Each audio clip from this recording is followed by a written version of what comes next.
takes it at the 2. Reason number 4. Ankle. I was watching him during warm-ups. There you see him running off the field right at the end of it, but he was hobbling quite visibly. This is of concern to the Cowboys because Herschel Walker could be a very big part of their offense, much as I believe Gary Anderson will be a big part of their pass offense today. If Herschel can't go, all the load's going to fall on number 33, Tony Dorsett again, and believe me, he's up to the task. Yeah, that's a shame. You lose a fellow like Walker, and all you have is Dorsett. 73 degrees. It's a little bit breezy. We have a sellout crowd and an enthusiastic gathering.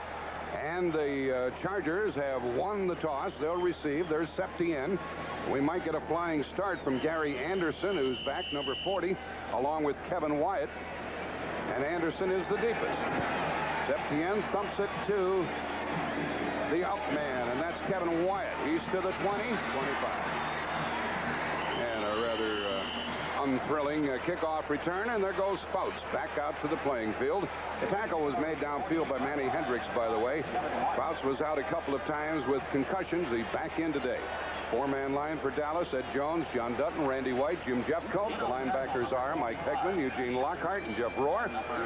And the deep backs on the corner: Everson Walls, Ron Fellows. These people are looking for interceptions, and Bill Bates and Michael Downs. First down from their own 21.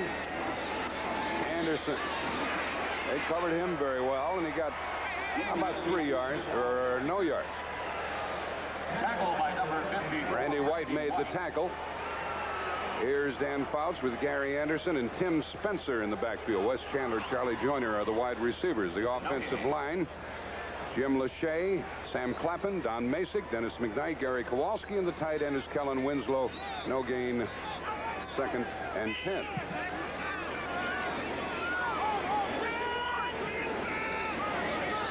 Curtis Adams is in the backfield at the setback spot. A quick out here to Anderson. And he fumbled the ball, and Dallas, as the football is ruled dead at the 40-yard line, Eugene Lockhart came up with it, and it is a fumble, in case you were wondering whether the whistle had blown.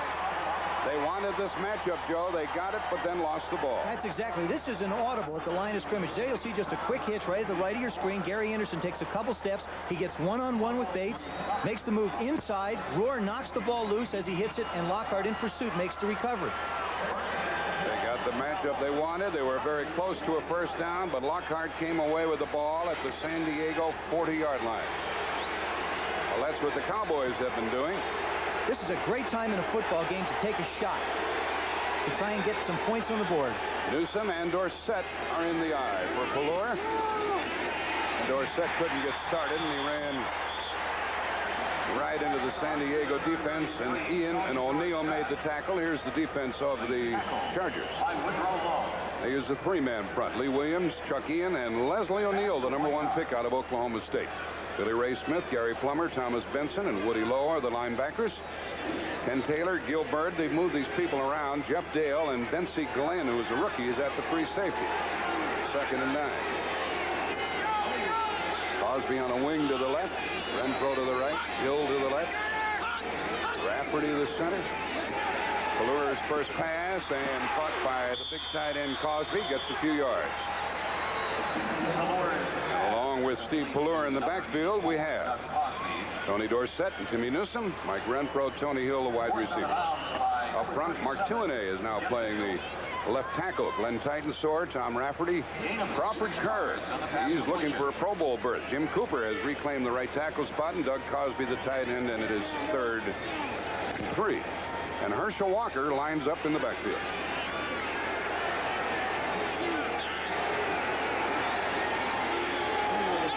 What do you do on defense, Joe? Well, I think you have, you know, this is the toughest situation. You play pass. 3rd and 3. Out here to Walker. No first down. Thomas Benson, the linebacker, number 57, was first there. Let's watch Walker going off. Is he limping? He can run straight ahead, but when he tries to make a cut. There you see that left foot going down, actually heel first instead on the ball of his foot. I believe it's going to affect him as the game goes on. He's not running smoothly. That was his 50th reception for the Cowboys. This is something that the Chargers want to take out of the Cowboy offense. They realize that Timmy Newsome and Herschel Walker have been primary receivers, and they'll probably double them, send a linebacker with them all day to make them put the ball down the field. Mike Saxon punting. He is leading the league in kicking the ball out of bounds inside the 20. He's done it 22 times. Gary Anderson is the safety man. It's 4th down here and 4, and now they're going to take the 5-yard penalty. Number 4, 4th down. You get a little more room for the punter to pooch the ball. You know, you're talking a difference here from the 34 to the 39-yard line. Where are you going to pooch it to?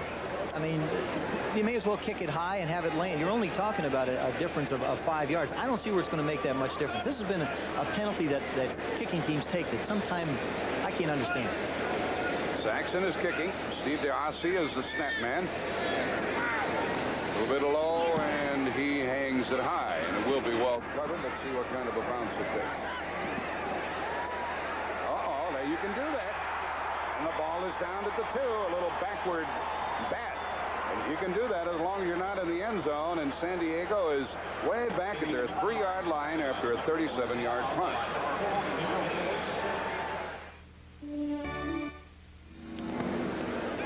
Right in the center of your screen, you see Steve DeOssie, the center. Now, what happens is the reason he can get down the field so quickly is because there isn't anybody stopping him from getting there. This happens so often. He'll get right to there and knock the ball back.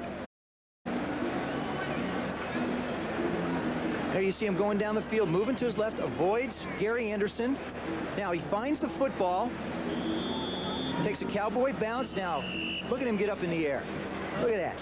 And he jumped from inbounds. That's what made it legal. 2 tight ends, Kellen Winslow and Pete Holohan for the Chargers. There's Vincey Glenn. He has a jaw injury. He's being taken off the field. He is their free safety, the rookie. From the 3, the running back, Anderson, out to about the 5. That was Spencer, the big fullback, 227 pounds. And into Dutton and White. Charger problems? Well, in '85, their offense was #1. Look at it now. Their defense is about the same. Little wonder they've won only 2 games. Well, it really is. I mean, they just have constantly made mistakes. They've gone through a lot of injuries. In talking to Dan Faust earlier in the week, he said that we've had to change so much because of the injuries, particularly to our backs. Full house backfield, Spencer again. Nothing doing. Dutton and Ed Jones got on top of him. It's 3rd down for Faust. You know, he got 2 concussions in 3 weeks, Dan Faust did. In talking to him, he said it was like a halo almost around the top of his head of constant pain. And this is really his first action back in 3 weeks. Not only is Dan Faust curious to see how he feels, but Al Saunders is keeping an eye on how he plays as well. It is 3rd down and 7. Trumaine Johnson, the 3rd wide receiver, is in the lineup.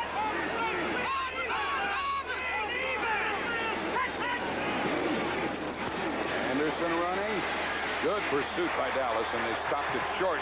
Randy White really cracked him. He was following him around, and the linebacker Jesse Penn held 4th, and White made a big tackle. It's 4th down, and the Cowboys should get it back in good shape after the punt by Yonko. San Diego playing it real close to the vest. I just feel like they don't want to make the crucial mistakes down deep. Their defense before forced the Cowboys to punt. Why not put your defense back out on the field? But you can't leave them out there all day. You're going to have to start taking the offensive soon in this game if you're the Chargers. Safety man is Gordon Banks. He's at midfield. Stay away from the kicker, and the left-footed punter gets it out to Banks. He'll return this one from the 46. They got about 8 yards on the return, and the Cowboys take over for the 2nd time. That was a 45-yard punt, 7-yard return, tackled by Gary Plummer, and here's some scores for you. The games that were played at 1 o'clock Eastern time. Yonko liked that kick, didn't he? Miami leading by 10 in the 4th quarter at Buffalo. Cincinnati winning big as they try to catch Cleveland. Ball at the 46 of San Diego. Set with Newsom and Cosby in motion. A power play and a big run by Dorsett. Big run by Tony. He got off the mark there. He did get off the mark, but he got a great block by Tom Rafferty on Ian up the middle. And the 34 is the key. Right up the top, the left of your screen, you see Tom Rafferty is the center. Chuck Ian is the nose tackle for the. You'll see him take a side. He sets him up. Cosby comes in and lands him, and Dorsett comes in for the big pickup behind him. Herschel Walker comes back in, 2nd and 1. At the 37.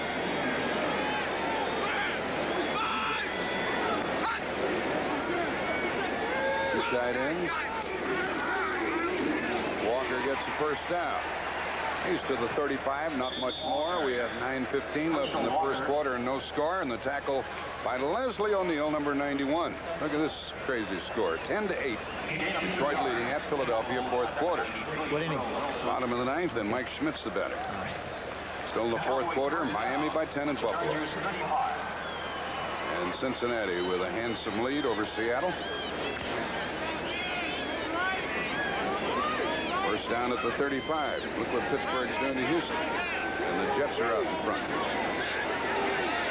On first down, Dorsett and Walker. And a whistle stops play. He made that call because of the 30-second clock. A good call by a quarterback. And TV won't stop. Well, you can never tell whether Landry is happy or unhappy, but the Cowboys use a timeout. The late Jack Murphy, former sports writer in San Diego, did an awful lot to bring big league baseball and pro football to this area, and so they named the stadium after him. And it's amazing they've been able to generate this enthusiasm after winning only 2 games.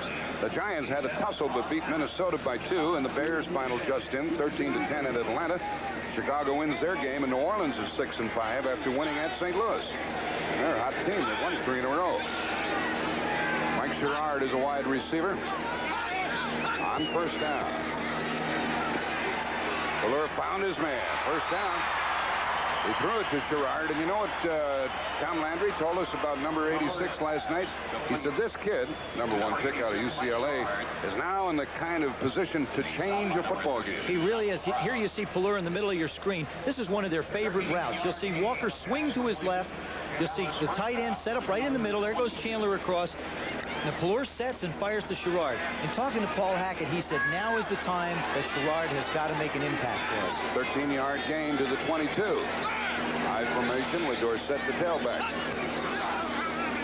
Dorsett on a reverse to Sherrard. Looks pretty good for a moment, but they catch up with it. Good defense by San Diego. Out of bounds near the 20. They really feel like Thomas Benson, the linebacker, got over there. He did, and they really feel like they have to get his hands on the football. He's so quick. He looks like a giant beanpole. He's all arms and legs. There you see him lined up at the wide receiver position, takes that step to get the cornerback off, makes his return. Now, Tony does a nice job. Now, watch. Fuller could have did a little bit more. That's a quarterback block. I mean, you can't expect too much. And the pursuit of the Chargers. I mean, you can't expect too much. I mean, quarterbacks, we're only supposed to get in the way. 6'4", 208, you can do better. Man. The linebacker's a lot bigger, Jack. Second down, finish. That's it.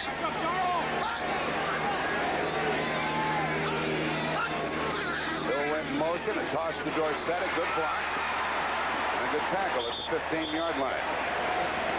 By Chuck Ian, the nose guard, number 78.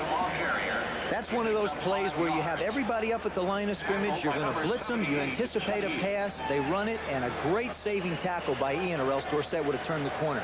Another final, Pittsburgh over Houston. Howard Richards is playing the tackle spot. Mark Tune had a finger in the eye. He'll come back in. And he is being worked on along the sideline. So it's Howard Richards, number 7 today. Newsom and Dorsett in the backfield, 3rd and 3. Crowd making some noise. And incomplete. He threw into heavy coverage. Really zinged it and caused he couldn't hang on.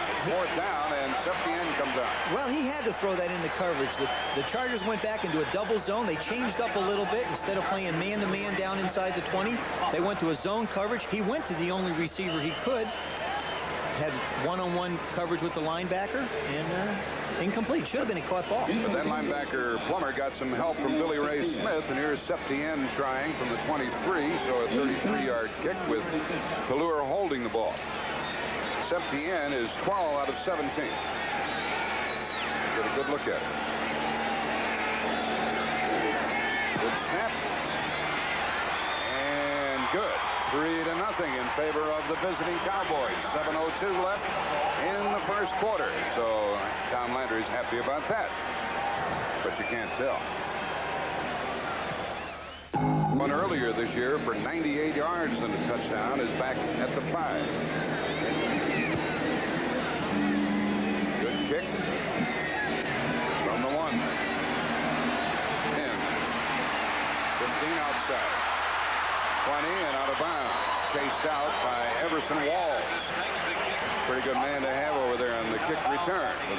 aren't familiar with this gentleman who took over on the 29th of October, he's had quite a coaching background. He was at Missouri. First, he was a graduate assistant at Southern Cal. Then he went to Utah State. Here he is at California. He had his biggest success at Tennessee. And he was appointed by Alex Spanos, the owner of the Chargers, and now he took over for Don Coryell. Coming out and from their own 25 with Faust. Fake to Spencer. Airs it out. Anderson underthrown. Complete. Joe, we see a lot of underthrown passes that are caught. We do, and it's just something that the receivers of the Chargers have learned to do. Here again, you see him out far to the right of your screen. You're going to see Dan make a play-action fake. That's Gary Anderson split out on Bill Bates. Now, he just airs it out, and Gary does a fine job of finding the ball. Bill lost sight of the ball. This is the mismatch that the Chargers feel like they can get against the Cowboy defense. They do not believe that Bill Bates can cover Gary Anderson one-on-one. Ball rests at the Cowboys 31. Full house backfield with the tight end Holohan in motion.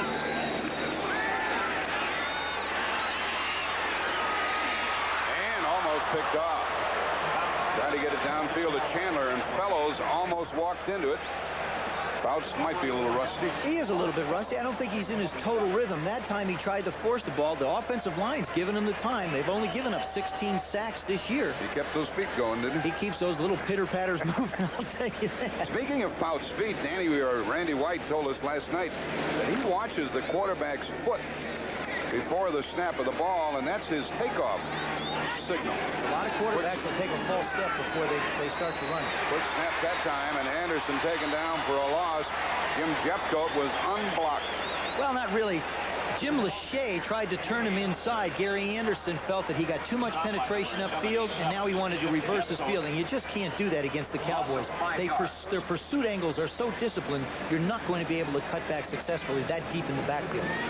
5:30 left in the first quarter. 3-0 Dallas. A loss of 5. Vince Albritton comes in. Manny Hendricks. 6 defensive backs for the Cowboys. Jermaine Johnson, the third wide receiver. 3rd and 15.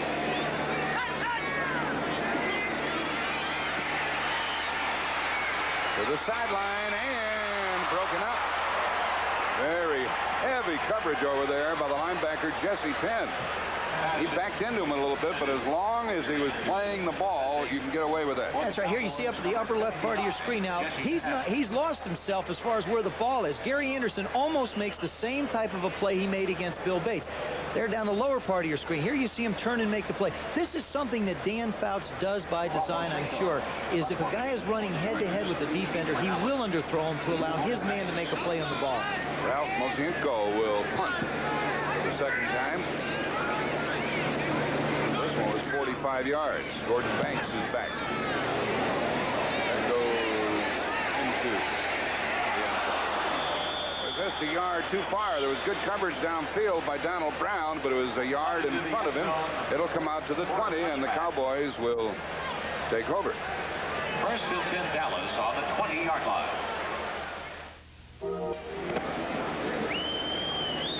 X-ray. Who wants to buy an X-ray of Bensie Glenn's jaw? He's on the sideline.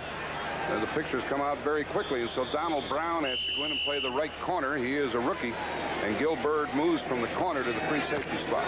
This is the way they've played most of the year and not really had the type of production out of their secondary. They'd rather have Bird on over the corner, but with Glenn hurt, you got to go with what you got. Walker in the backfield for Pallure. Hill in motion. Herschel is popped. He stood straight up by Lee Williams.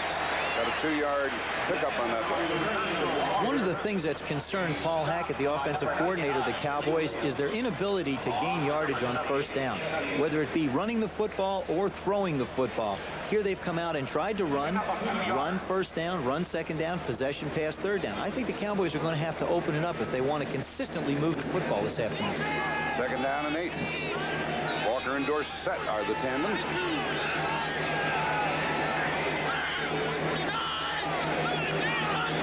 Now Timmy Newsom is back. Newsom back in there. Good fake by Pallure. Steps up and runs and taken down. He gained a couple.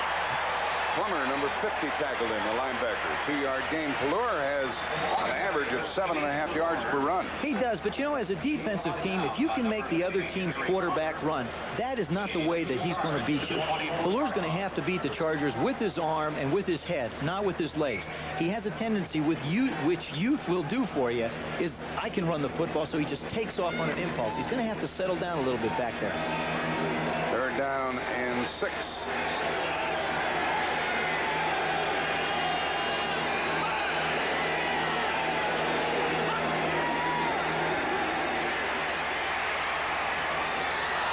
Good throw and a good catch by Herschel Walker.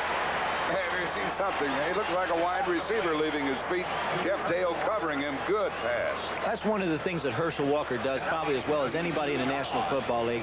There he is, the lower left part of your screen. He comes out of the backfield. He's one-on-one on a defensive back. Balleur does a nice job of sitting in the pocket and makes the throw. Look at him leave his feet.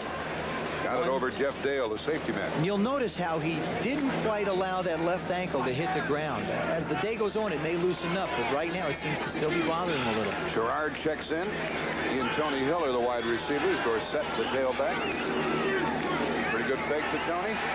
Carrying out. And a flag and a touchdown.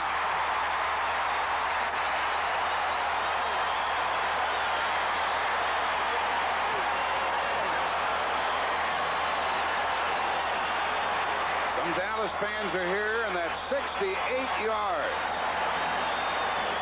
to Mike Sherrard with a good fake by Balleur and Dorsett, which helped to set it up. A lot of times it's the running back's fake. There you see Sherrard. Now he's just going to run a post. He just flat out runs Donald Brown. This is the thing the Chargers did not want. They don't want to get Sherrard isolated on Donald Brown. There you see he hits him early, but great concentration to keep an eye on the football and then take it in. He is a man that the Cowboys are counting on to start to emerge at this point of the season. We told you that Glenn was out. Bird had to leave the corner, go to the safety spot. They put in the rookie Brown out of Maryland, and he was burned. Burned Brown. Septa with the extra point try, tried to make it 10-0. 3-2-4 left in the first quarter. We're holding. Good. Septa has been perfect all year long. 32 out of 32. Let's watch that play. There's Balleur, makes the fake. Dorsett does an excellent job of carrying it out. There you see the secondary come up to try and get Tony. Now he does the only thing you can do as a quarterback when throwing the ball down the middle is put a lot of air underneath it and give your man a chance to run under it. Here's the offensive coordinator of the Dallas Cowboys. He's happy about that. Just to the left of your screen with his head down, that's Paul Hackett. He's down. He's talking to Tom Landry, checking out and see what other kind of things he can come up with. He's changed this Cowboy team. He has. He's changed the personality of their play calling. I think the Cowboys have always been an explosive type of an offense. He has actually put a little bit more of a controlled passing game in, as well as keeping the explosive nature. The 3rd down pass to Herschel Walker set up the touchdown pass. And this, he's lent a little balance to the, a little more balance to the Cowboy attack. Really an overbalance. Normally you won't see your backs catching that much of a percentage of the passes. But what's amazing is if you look at the top right of your screen, 10.4 yards per catch by the backs. And that 3rd down possession catch by Herschel Walker keeps that average right up. Septa kicking to Anderson from the 10.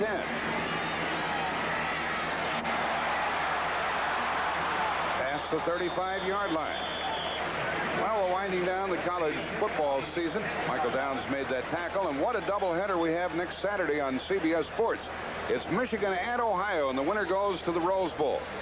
And they will play Arizona State. And so you get a Rose Bowl preview, actually, because Arizona State will be playing Arizona. And it starts at 3:30 Eastern time. So it's a collegiate doubleheader. And you're going to see some Rose Bowlers in action. Very big drive for the Chargers. They've got to get something going. From their 36. Toss to Spencer. Very little. Randy White stood him up. 2-yard gain. It surprised me a little bit. The Chargers have come out trying to establish a running game. I don't feel like they're going to be able to run against the Cowboys. Talking to Al Saunders, he said, look, we're going to have to score points. Look at the arms on that Spencer. He weighs 227. They're not arms. They say he gains trees. He gets bigger every week. They're limbs. New England jumps ahead of the Rams. Denver pounding Kansas City. Curtis Adams in the backfield.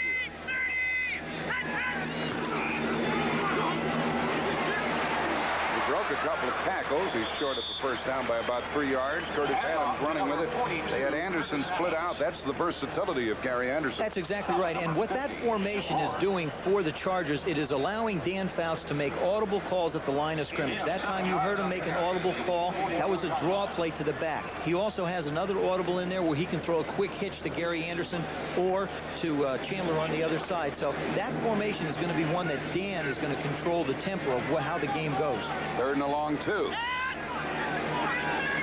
Spencer back in there. Holohan in motion. That ball took off. Got it over Kellen Winslow. High and away and incomplete in punting time for San Diego. So that might be some rust on that football. It really is. He's just, he's setting up fine. He's getting back fine, and he's making his reads fine. The thing he's not doing, I think, very well at this point is throwing the ball. And that could be just from not being out there. And obviously, Dan's not very happy with the way it's going either. Well, Yonko kicking for the third time.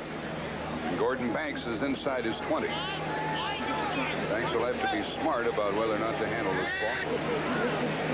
10-0 Dallas. 1:55 left in the first quarter. They stay away from the kicker. It's well covered. Fair catch from the 21-yard line by Gordon Banks. Steve Pellure's brother is here, Scott Pellure. He was just cut by New Orleans, and he is watching the game. There's quite a Washington connection that's tied into this game. There's a penalty flag on that punt, by the way. Team downfield, number 37. Penalty is declined. First down. So the Cowboys go from their 22. There's quite a Washington connection here with Pellure, his brother, an NFL quarterback. And the San Diego quarterback, Tom Flick, also played at Washington. There's Flick, who started last week. And there's an assistant coach on this San Diego team who is a childhood friend of Steve Pellure. Herschel Walker is in there. Theismann on a wing.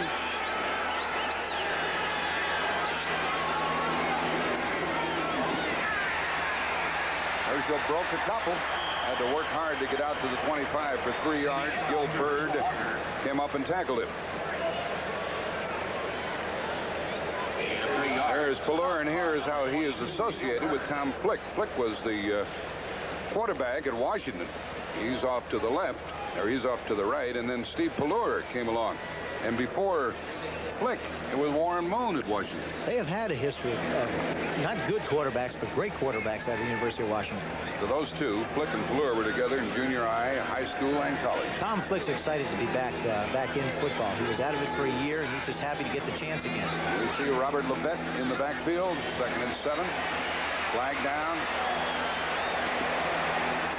Pellure out about the 28, short of a first down. We'll check the play. Don't do that. If you're a quarterback and you're heading out of bounds, run out of bounds. That's illegal motion by the Cowboys. They was one of those new fancy formations, and he just didn't give the guy in the backfield a chance to set up. And Levette, who started in motion, the ball was snapped as he started forward. If they decline the penalty, it's going to be 3rd down and about 5. Now we're going to have offsetting penalties. Tom Dooley, the referee.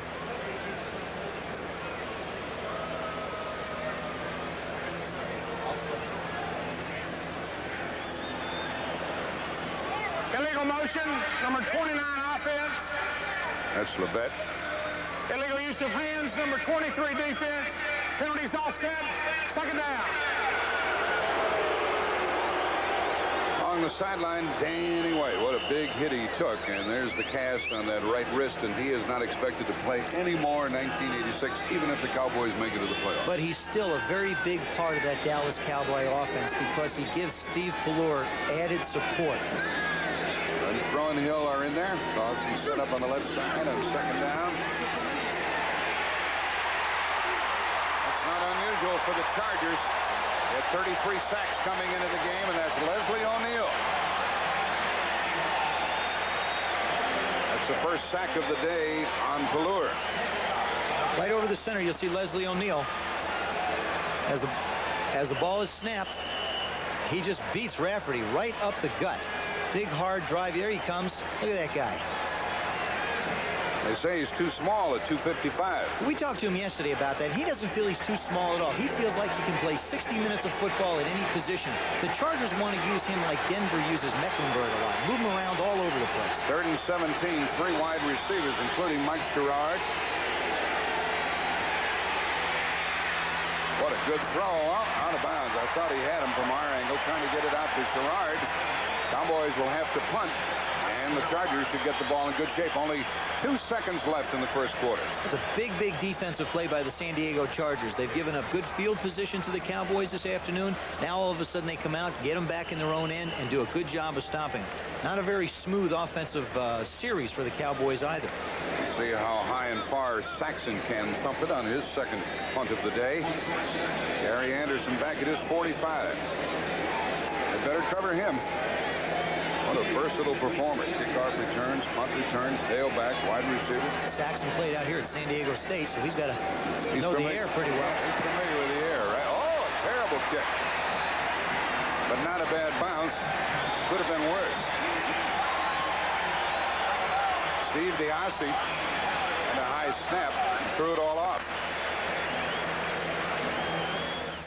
This man murdered 17. Be in the country, but definitely in the world. And you people who had that cold blast in the Midwest and the upper Midwest can appreciate the conditions out here. New England ahead of the Rams. And the Raiders well ahead of Cleveland in the first quarter. That's our score here, 10-0. You know, in the last 2 football games, the Chargers have had 44 rushing attempts per game and averaged 134.5 yards. And I think that's because of Tom Flick, although now they've come out in this football game and run the ball more. There's that formation.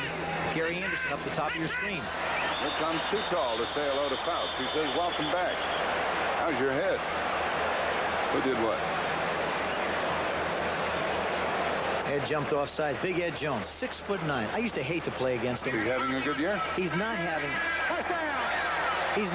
the kind of year I think the Cowboys would like him to have. He's played better in the last few football games, but he's such a big guy and such an easygoing, natured guy that sometimes he gets out on the football field and it takes him a little while to get going. They'd love to see him come out of the chute excited right in the beginning, but he hasn't quite played that way. There he was, going to get a jump on everybody. He did. 1st and 5. Spencer and Adams, and there's Adams, blocked by Spencer. And good pursuit by the Cowboys and Eugene Lockhart, number 56. Now Jeffcoat gets into it with some of the people. We just started the second quarter. Joe Theismann, Jack Buck with you from San Diego. First down, Dallas had 4 in the first period, and San Diego only 1. They have only 3 running backs on their roster: Anderson, Spencer, and Adams. Second down and 4. There's that formation again. Gary Anderson split up top. Off to the left, Chandler to the right. Joyner in the slot. Joyner. Not Joyner. The tackle by fellows on Joyner. And Joyner, by the way, now goes over 12,000 receiving yards. That's some figure, isn't it? He's not very fast. He's not very fast. I'm talking to Al Saunders. He's the kind of guy, he's the man that just makes plays for you. And Dan Faust and Charlie Joyner have such a rapport and have played together so long that for Dan, he has said before, Charlie Joyner is my security blanket. First down at the 27. Spencer in the backfield. First down pass. Diving attempt and incomplete to Chandler. He's in his 9th year. Fellows covering. When you come back from a layoff, Joe, what's the biggest problem? I think the biggest problem is just getting your timing back. And we saw it in the first quarter. Dan Faust, his reads were fine. His footwork was fine. But his arm just wasn't. He wasn't putting the ball exactly where he wanted it. You know, he was 3 of 7 at this point. It looks like now he's starting to get a little more zip on the ball, starting to throw it where he wants to. I think as this game goes on, he's going to feel more and more comfortable. Jesse Penn is in the lineup. Vince Albritton, Manny Hendricks for the Cowboys. Quickie batted in the air. Tried to get it out to Chandler, and it was knocked down. I think Jeffcoat got a hand on it. Jeffcoat at 6'5". That's right.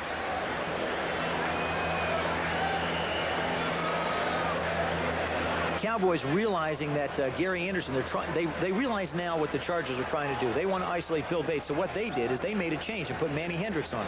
There's that little quick hitch pattern again, only this time Dan Faust went to the other side of the field to Wes Chandler, where Jeffcoat got his big mitts up on it and knocked it down. That's the thing about the Cowboy defensive ends. They rush so well and get their hands up so well, it creates problems for short passes. Faust is only 3 out of 8. This is 3rd down. Ooh. Overthrew his man. It was Anderson coming into the middle of the field. Covered by Hendricks again. And it's 4th down. And Bernershka comes in to see if he can get some points for the Chargers. Bernershka is 10 out of 14. You know, it's also a defensive. It is also when a change of philosophy. When you run the ball so much the last 2 games, now all of a sudden you start to go back to throwing it. Not only does the quarterback have to make an adjustment, but the rest of the football team has to make a mental adjustment. The center is Dennis McKnight. The holder is Yonko. And the kick is no good. So it remains 10-0 on the miss by Bernershka. He usually pops those through, but he didn't this time. On that last field goal attempt by the Chargers, there you see Everson Walls, who's not really putting a lot of pressure. Here is Kellen Winslow, who's responsible for blocking him. They realize that coming from this side, Michael Downs has been the big kick blocker. He comes across and knocks him. He really nailed him, too. That hurt. From the 27.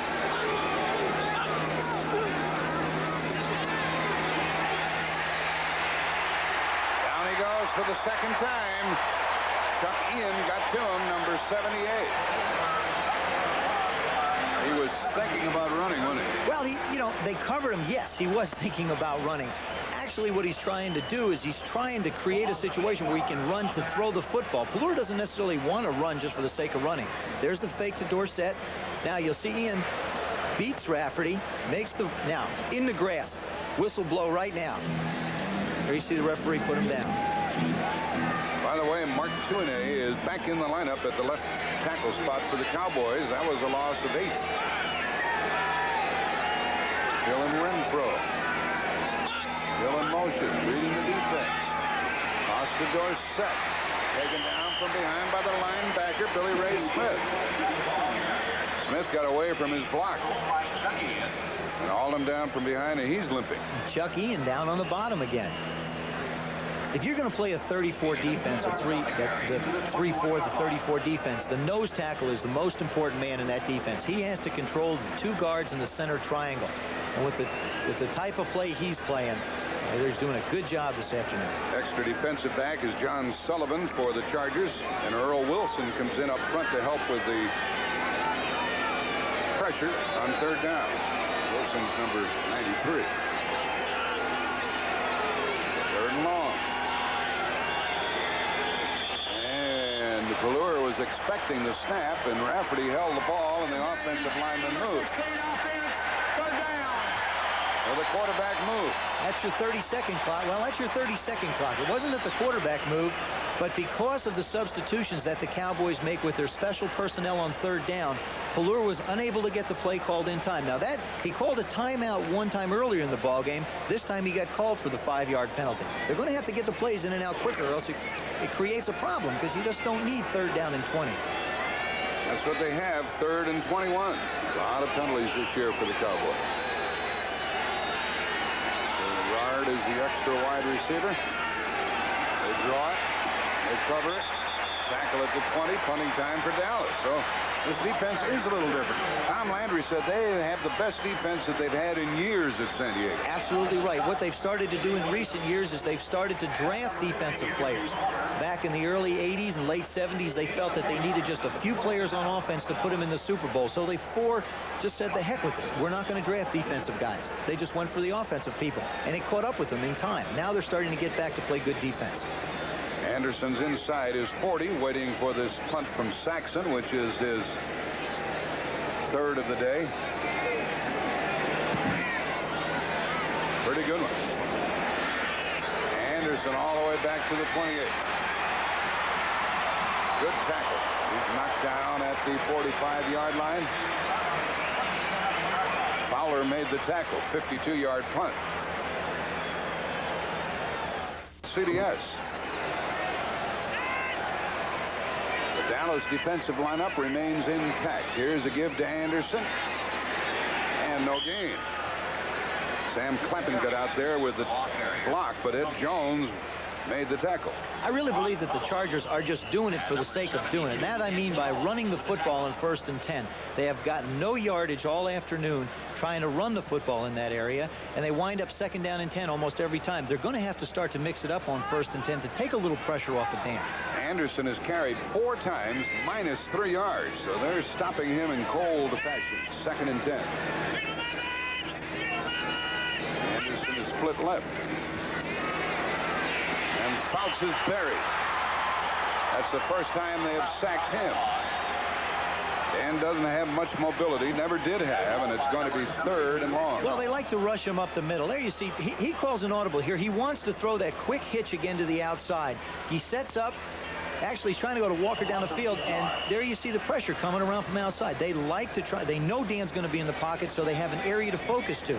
Jones and Hegman got to him. Most quarterback sacks, the Giants are the best, and Dallas has caught them. We don't know what the Giants did today. You can see these winners are all winning teams up there with the sacks, with the exception of San Diego. Tremaine Johnson is the 3rd wide receiver for the home team. 3rd and 18. Anderson way short of a 1st down, and time for the Chargers to punt. They misfired on a field goal the last time they had the ball. They have to punt now, and the Cowboy defense is good. It is, man. A lot of times people criticize the quarterback for throwing a little dink like that and expecting him to run 18 yards for the 1st down. But I think it's smart football because the percentages of picking up 3rd down and 18 are not very high. You get Gary Anderson the football, he could run 18, 20 yards, so it's a good call. Now they're in the tempo of the football games. They're letting their defense play football, and the offense is not making mistakes. Yonko with his 4th punt. Gordon Banks is inside his 20. 8:55 left in the half. 10-0 Dallas. Trying to kick it away from Banks. He should let it go. He does. And it's going to be downed inside the 10. Everybody did the right thing, but on a good punt by Yonko, the Chargers have him pinned back at the 7-yard line, a 48-yard kick. Well, when the kick returner does a good decision, he got to the 10-yard line. There's a rule. You shouldn't field a punt inside the 10. He lets it go. The cover team gets down the field. Everybody did what they had to, and Yonko put the ball where it should have been. Here's an interesting young man, only 24 years old, right there in the middle, Jim Mora Jr. His father is the head coach of New Orleans. They beat the Cardinals today. And he is a very good friend of Steve Pellure, who's quarterbacking for the Cowboys today. It's his best friend. I bet you he's not today, though. The ball at the 7.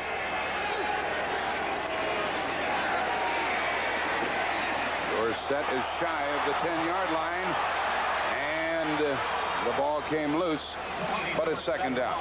Jim Mora Jr. talked about his relationship with Steve Pellure, his best friend. Well, I've known Steve since about 9th grade, and we've been best friends since then. We played high school ball together at Interlake, and then we played at University of Washington together, so I've known Steve for quite a while. I've been asked some questions about him just because I know him personally and maybe some ways that we can get to him, maybe fluster him, but Steve's not the type of person that you can fluster real easily. He's a real solid person, and I'm looking forward to playing against him. Ball is at the 9. Throw in motion. That's what Walker cannot do. with that bad ankle, he can't turn upfield. He cannot make the turn off his left ankle. It is visibly bothering him, and I think it's going to hinder a little bit what the Cowboys want to try and do. There you see him limping back to the huddle. As the game goes on, it may or may not loosen up, and I'm sure he wishes he was a little bit healthier. He might have been able to make the turn. Now they bring in D. Hardison and Earl Wilson to help with the San Diego rush. John Sullivan is their extra defensive back. Tom Landry's club facing 3rd and 6.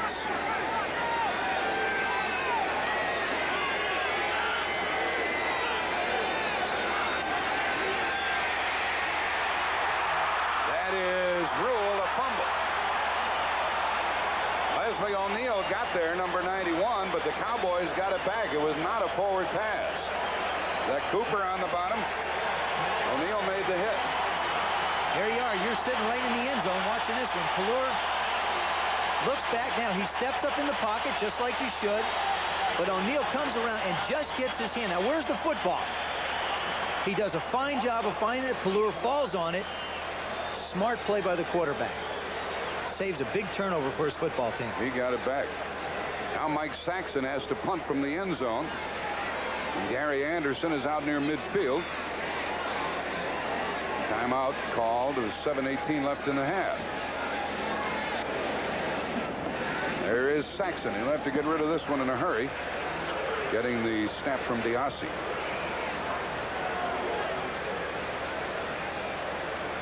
Line of scrimmage is the 3.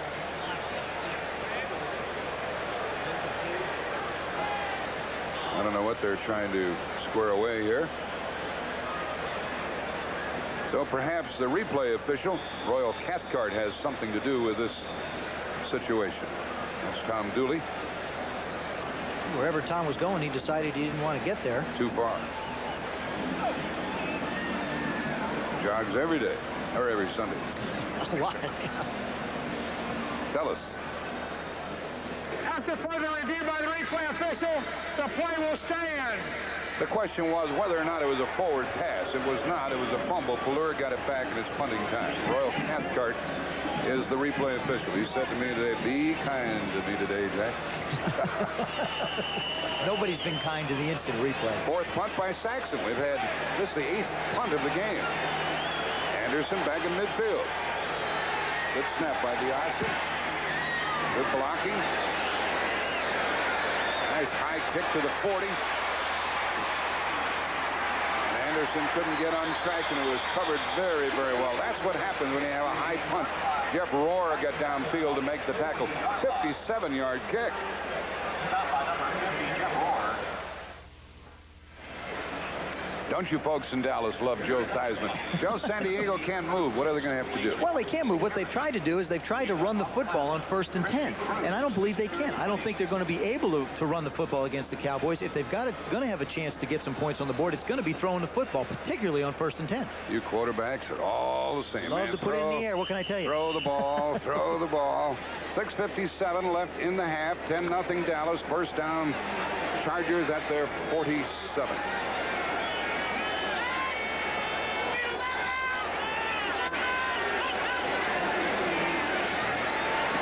Called it first down pass, and it worked to Pete Holohan, the tight end, number 88. Now they got the Cowboys playing defense. It's 2nd down and 5. They got 5 yards. It's going to, now you can charge your offense a little bit and put the other team actually on defense. They have to defend both against the pass and the run now. Here's New England ahead. And the Rams playing them tough, and the Raiders pulling away from Cleveland. Here it is 2nd down and 6. The Cleveland score makes the Cincinnati fans happy. Curtis Adams, Gary Anderson in the lineup for San Diego. Quickly out here to Chandler. First down to the 40. How do you stop that one? Well, you don't. I'll tell you why. Because that formation, as we mentioned earlier, here's Chandler. It's just a simple hitch. Dan Faust is audibling at the line of scrimmage. Everson Walls falls down. That's why Chandler was so wide open. and he's a great runner with the football. But that formation, by splitting Gary Anderson out and Wes Chandler on the other side, you put pressure on Bill Bates to cover Anderson, Everson Walls to cover Chandler, and you let Dan Faust make decisions in reads. That's why his presence back in the game is so important. At the Cowboy 40, number 40 Anderson. Boy, there's a first down run again. They have it covered, don't they? Well, that time they tried to come up on the quick count and catch him off guard. But still, the Cowboys play that flex with such discipline. And by I mean flex, they play the one defensive lineman closer to the ball, another one back off the ball. Everybody's responsible for a gap. Somebody missed Jeff Rohr. He made the tackle.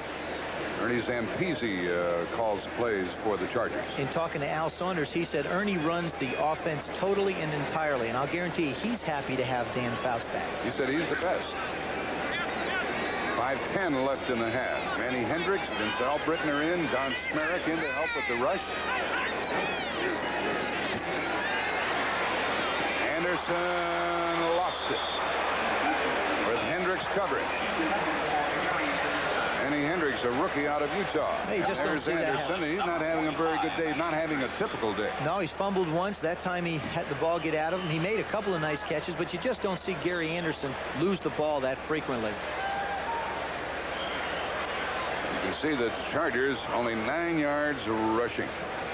We have had a 33-yard field goal by Septa, 68-yard pass from Color to Sherrard. San Diego missed a 44-yarder by Bernerska. It's 10-0. That's 3rd and 11. Blitz is on. Picks it up pretty well. Flag is down. Jump ball.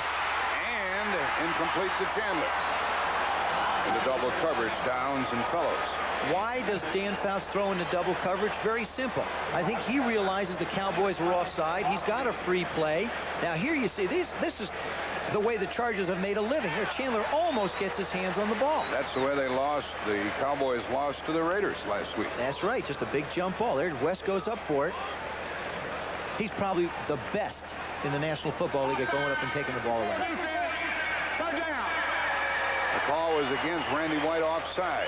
And it stays 3rd down, 3rd and 6 now. That's the difference between a veteran quarterback and a quarterback that hasn't played a lot of games. You realize you get a free down, go for the touchdown. Throw into heavy coverage. So what? If it's intercepted, it's null and void. If it's a touchdown, you refuse the penalty. Good point. 3rd down, 6. Blitz is on again. They pick it up again. Pass underthrown, 1st down. And it was Chandler coming back to get it. They came back to the same pass play that we saw Gary Anderson drop earlier, except this time he went to Chandler instead of Anderson. He spun Walls around. He did. 19-yard line. 4:46 left in the half. That penalty really hurt him. It allowed a 17-yard gain on that throw. Well, they've been, they've got like 75 coming into this game. This is how they've lost 4 of their football games. Turnovers and penalties. And they will be the things that jump up and bite you as the season goes on. At the Dallas 19. Jermaine Johnson is a wide receiver. 1st down run, Spencer. Kick down near the 16-yard line. Spencer. 3-yard gain. Stop by number 54, Randy White. There have been 4 penalties against the Cowboys today with no turnovers. This last one a crucial one because if had not, it would have been an incompleted pass. The Chargers would have been forced to punt or else try a very long field goal, and the Cowboys would have been back with the football. Now they're still on defense. Joyner is out. Chandler and Johnson are the wide receivers. 2nd down and 7. Inside the 20, they are potent. Overhand in motion. Short into the zone and caught by Winslow. 1st down. A one-handed grab by Kellen Winslow with Jeff Rohr trailing him. Kellen Winslow has been one of the premier tight ends in the National Football League. Of course, last year, he got hurt. Now he's coming back. His knee's getting stronger and stronger. There you see him at the right of your screen, run a little inside move, outside move. Does a fine job. Great catch. 1st down and goal at the 7. He's an old friend of ours, played at the University of Missouri, been in a lot of banquets where he has been honored. He's a wonderful kid. Is he big? Oh, 250. This is his 8th year, 6'5", 250 pounds. And he's their movement man. Can he block? Blocking right there. And Spencer goes over.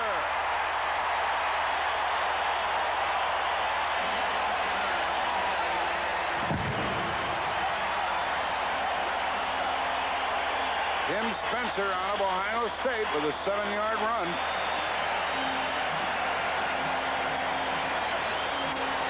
Kowalski, Winslow, McKnight, Masick, they blew it open. They really did. There you see, he just makes the handoff, and then Spencer just follows those big horses right through. And perhaps that's because San Diego threw on first down on this drive a few times. Well, also they come out with a quick count. It keeps the Cowboys off guard. It's been something that a lot of people have done. When we played as a Redskin, we used to play the Cowboys.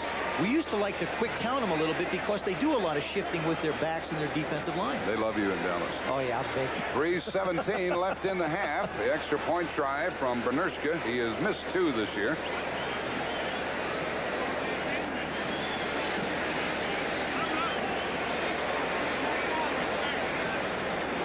And we have a discussion amongst the officials.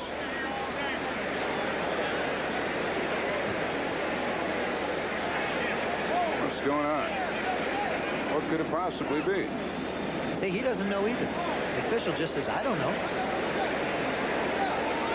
I have no idea. They're just killing a little time. And a close-up look at Al Saunders, 39 years old, the youngest coach in the NFL. So we're talking to Leslie O'Neal and Billy Ray. Smith. He needs those two. He needs those two, doesn't he? Those two, if they play. Point review by the replay official. The play will stand. Try the point. You know, I got to make a point right now. They're getting carried away with this. Yeah, well, I think it serves a purpose, but every time every time there's a play going someplace, I mean, these two things have been rather obvious. I don't see any controversial things. Yeah, Let the guys play football and stop stopping the game. The question was, did his knee touch before he went across the goal line? That was almost blocked. Obviously, by further review, it just. I think the referee was a little angry. We have 3:17 remaining in the half, and it's 10-7 Dallas. There you see, watch the guard, which is right here in the center, clear the way for Tim Spencer as he comes through. Right through there. Chapman and Masick. Look at that. That's a lot of humanity going up through there. Now you see him lunge for the line, for the goal line for the touchdown.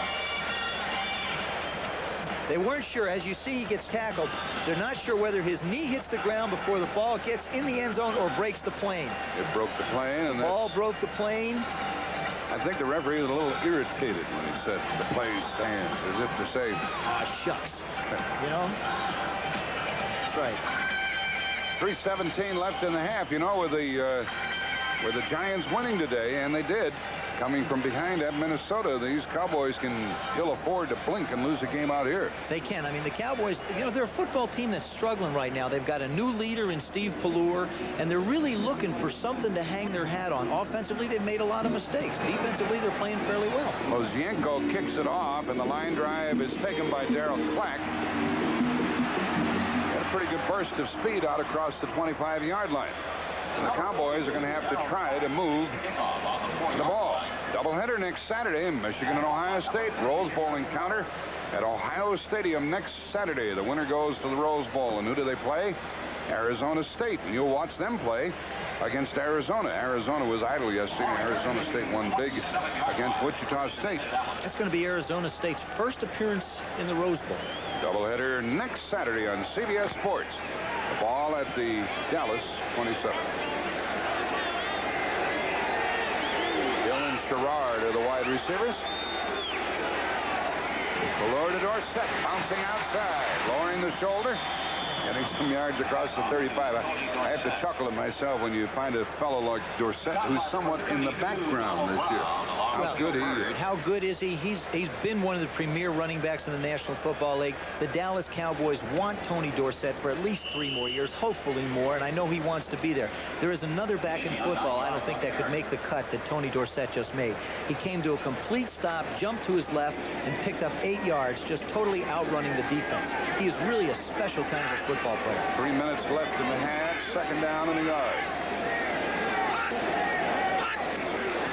Crosby leading the play, and a first down rush by Dorsett. 2-yard gain. There's Faust waiting to get back into the lineup. He has been in the league for a long time. This is his 14th year. That's not so long. Started growing that beard when he was a rookie. Started growing that beard back when. You like him? I think Dan Faust is a classic. You can take away, you know, the yardage that he's thrown for and all the records that he holds. The thing that impresses me so much of Dan Faust is his ability to lead a football team on a football field. He's totally in charge when he's out there. First down at the 38. The boys going to have to open it up here. Pass. Good fake again, but double coverage, and it is broken up to Sherrard. Brown and Bird were there with Vincey Glenn out of the lineup. They're trying to pick on Brown again. They know he's out there on the corner, and the Chargers made the switch. There you see Brown at the right of your screen. You see Bird coming over. Now Brown starts to trip a little bit. That could have been real close to interference. The ball actually gets into Sherrard, and Bird knocks it away. You're right. I wonder if the official had a good look at that one. Sullivan checks into the defensive backfield of San Diego. Earl Wilson is in up front. 2nd and 10. 2:13 left in the half. 10-7 Cowboys. Sherrard in motion. And that's a fumble. And a good pickup. Leslie O'Neal caused another one, and it looked like Tuanay who came with the ball. This O'Neal could be the Rookie of the Year. Looks like a motorcycle rider, and he gets up. You'll see him on the right of your screen. Collier goes back. Now, there he comes right out of your screen. Just as Collier starts to throw, he beats the block, gets the ball, and bang. Tuanay after the ball. 4th sack. This young fellow was the 8th player taken in the most recent draft. Number 1 by San Diego. And he majored in personnel management at Oklahoma State. He is managing Collier today. He's managing some personnel in the Cowboy backfield, I'll tell you that. He started today with 6.5 sacks, has a couple now, 8.5. And Dallas is -7 yards of offense this quarter. And it is 3rd down and 30. What are you going to call? Call the coach, ask him what he wants. 4-man rush. Screen pass. Typical Dallas call. Short of a first down, obviously. Plummer made the tackle. And Tony Dorsett. Got a flag down back there. I think they're going to call roughing. Really? That'll be a first down if that's true. I mean, against the quarterback? Yep. Roughing the quarterback, that's a first down. Personal foul, roughing the passer, 93 defense. That's Earl Wilson. That's a first down. Wilson is hot. There you see Leslie O'Neal come around the corner. There's Wilson. They went to the head a little. Now, you know, I just really feel like they're showing it here on the screen and the fans. I really feel like that the officials have got to become involved in the tempo of football. They cannot just go black and white by making calls of what you see. This same referee called that one against the Cardinals in Montana last week. That was terrible. I mean, the man's off balance. He's trying to catch himself. There's no malicious intent. I absolutely do not agree with a call like that. And I just think the officials have got to get into the flow of the game. There was no harm intended there. It was a part of football.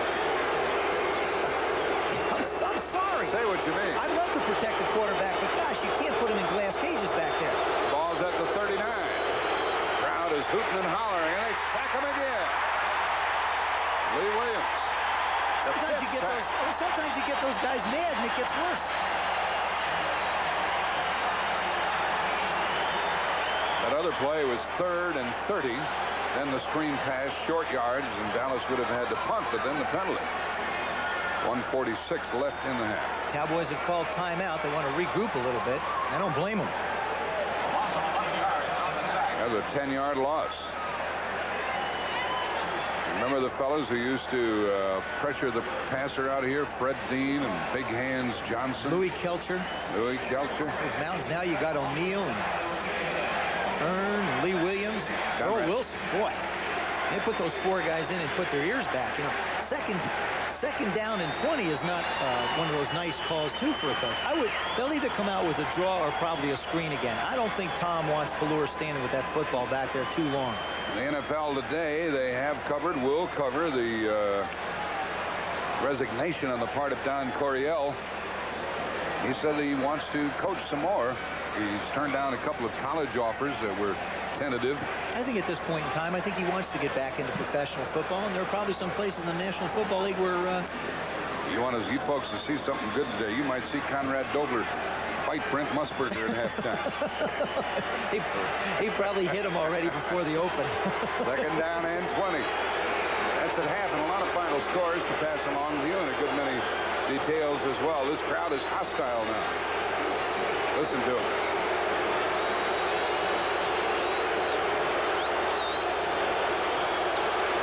Second and 20.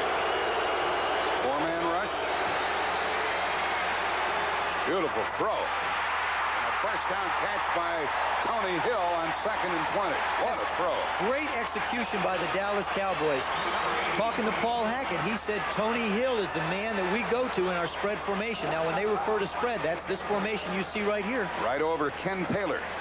Well, here he steps up in the pocket. They block everybody, backs and linemen. Makes an excellent throw right over Ken Taylor's hands. 26 yards. 26 yards. Rafferty of the center did a good job. Right in the middle of your screen. You'll see him come out. Now, he helps on Leslie O'Neal, giving Fleur that little bit of extra time. Ball at the San Diego 47 and a first down with 1:39 left in the half. Plenty of time. The bomb to Sherrard. Is he out of bounds? Yes. Out of bounds. Donald Brown, the rookie, they're picking on him, number 32. Pretty heavy coverage by Brown. Well, you see Brown here. He's having trouble finding the football. Sherrard is looking back for the ball as he runs. And Brown is looking for the ball. But by looking back for the ball, that is determined as incidental contact, and the defensive guy has just as much right to it. That's the reason there was an interference call there. If he had not looked back, they would have thrown the flag on him. Absolutely, but I'll tell you something. It does not take this man off the hot seat. I believe that the Cowboys are going to try and continually isolate Sherrard on him, and they're going to have to sit down at halftime and say, look, we got to figure out a way to get him a little help. That's because Bensie Glenn was injured earlier, and they're playing Donald Brown in the corner. They have John Sullivan in the defensive backfield now. Screen, and he threw it away. Boy, this is a rough game now, folks. Herschel Walker was drilled to the deck by Gary Plummer, number 50. Plummer threw him down, but he also helped him up. I mean, you know, a lot of respect. Thanks a lot. Threw him down, but helped him up. That's one of those sorry about that. This is a screenplay. Now, Plummer does an excellent job. He throws it near the intended receiver so he doesn't get called for grounding. There's Plummer throwing Herschel down. He says, I'm sorry. Wait a second. Here, let me help you out. And Billy Ray Smith was on top of Plummer, and it's 3rd and 10. 1:28 left in the half. 10-7 Dallas. They have their hands full. Tip. And incomplete. Plummer that time again in putting pressure. He came from a blitz. They just had too many people coming. Plummer was on top of him, and Dale deflected the ball. They just didn't have enough people to block him on that side. Well, this crowd's into the game, and that's really helped the Chargers.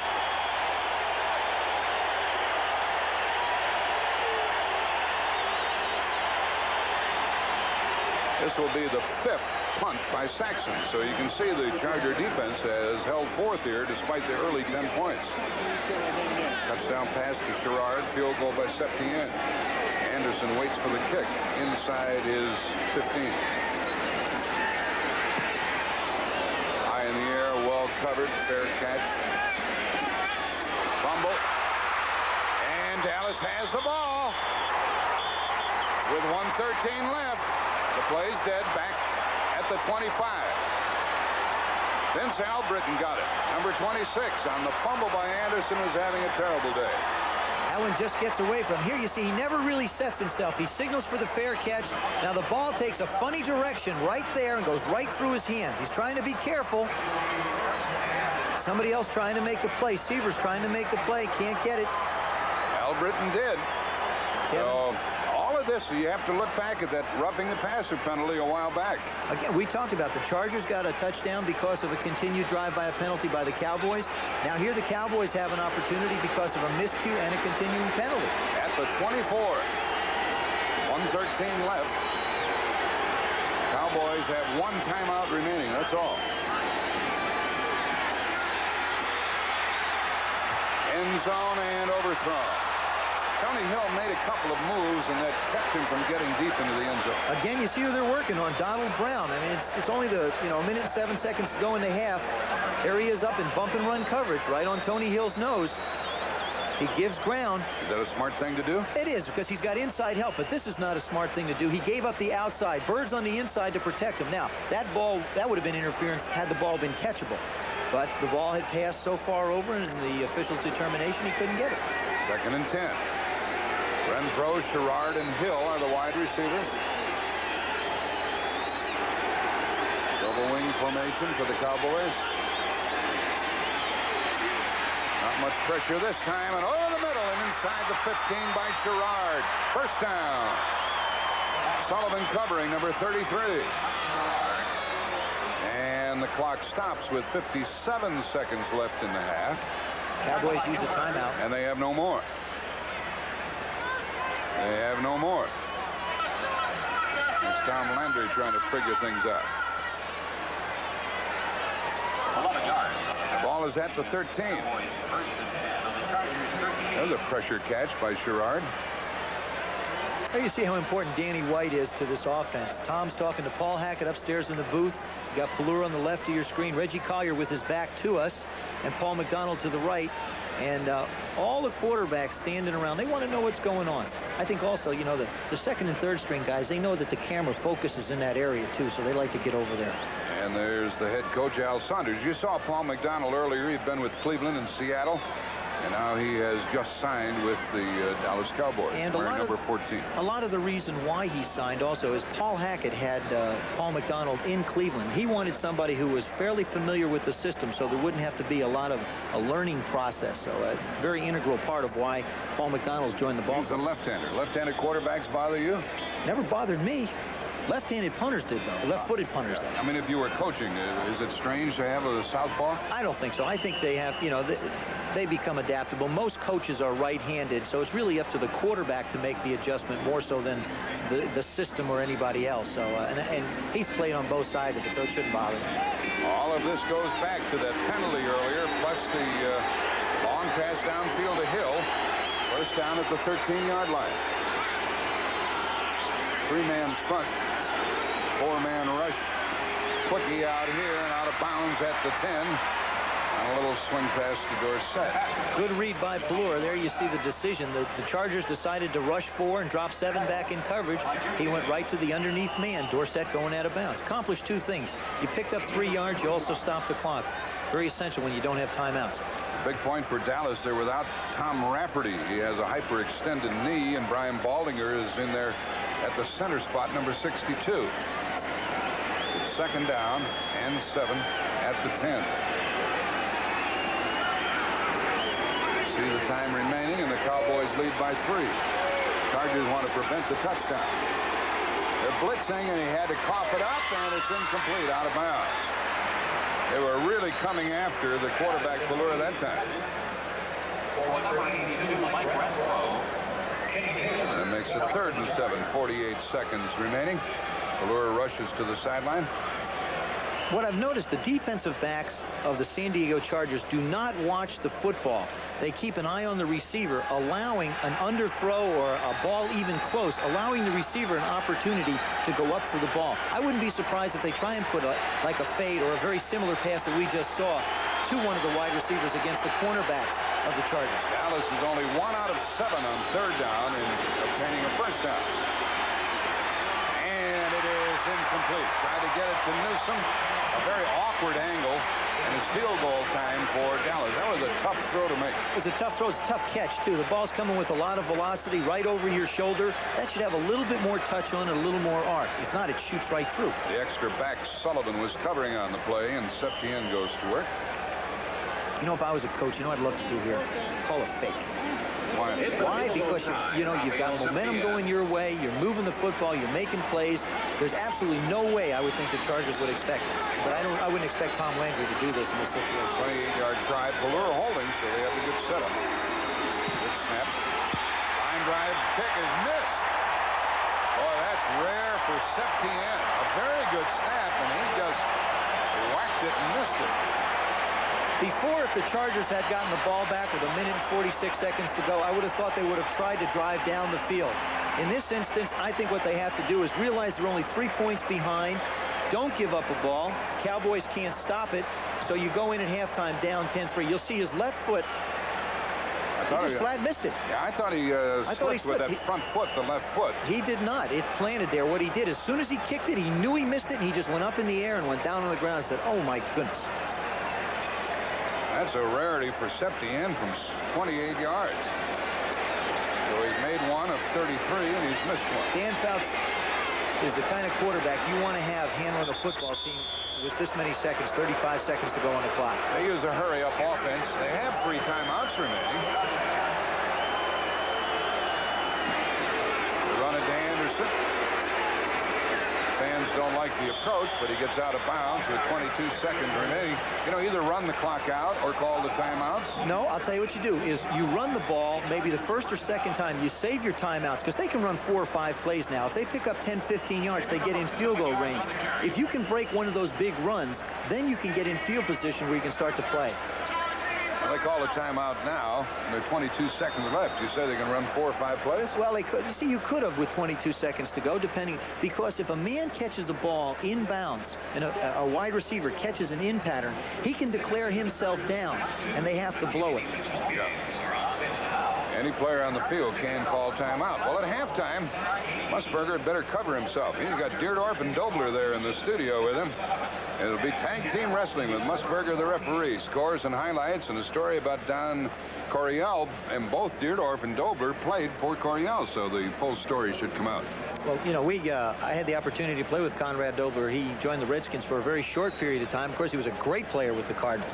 Great player. I mean, our guys used to line up against him. You know, normally you find somebody on the other team that you don't like. But when I played with the Redskins, the guy that we focused on who used to play for the St. Louis Cardinals was none other than Conrad Dobler. Well, he was a good guard. He could pull and get out there in a blink. Oh, he was tough. He could bite you. I saw a game here, and he kicked Louis Kelcher on the first play of the game. He likes to set tempos that way. But you look at him now, and he's just a nice, peace-loving man. Yeah, sure. 22 seconds left in the half. Albritton, Hendricks, Holloway, they're all in there for the Cowboys. Short pass, very safe play to Anderson. 15 seconds left. Why don't they just forget it?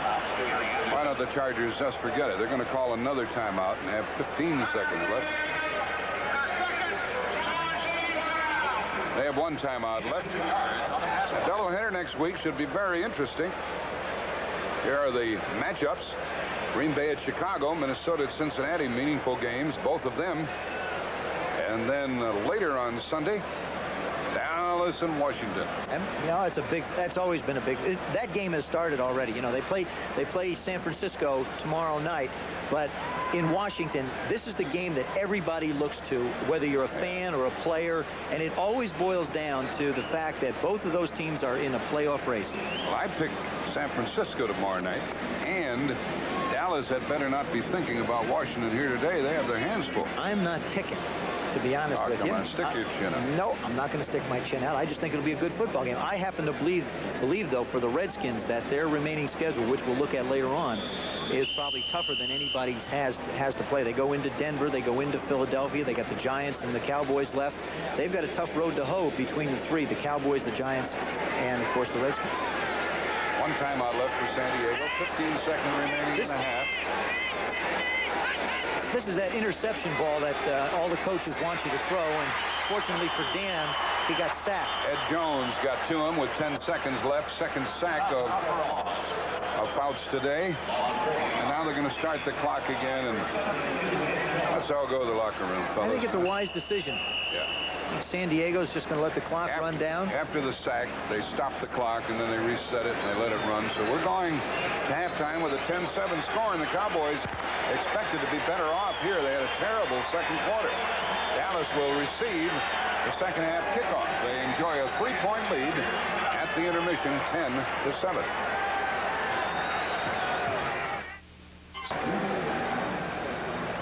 $10-7 in favor of Dallas at the half, and Ralph Mozienko will kick it off, and the deep men are Robert Levette and Darrell Clark for the Cowboys, who scored 10 in the first quarter, blanked in the second period. Darrell Clark is back there with Levette. Left-footed kicker. On the 2, 10, 20, 30, 5,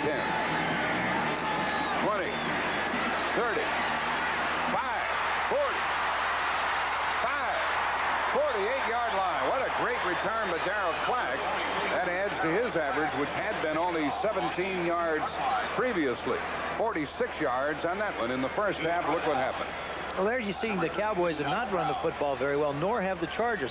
Chargers have tried to run a lot on 1st and 10, only 30 yards. Yards passing fairly even. The stats in this football game reflect the way the score is, but this is the statistic that stands out most. San Diego sacked them 5 times. That's right. San Diego's turned the ball over. Gary Anderson fumbles twice. But the Cowboys have not turned it over, and they start from their own 48 with Fuller.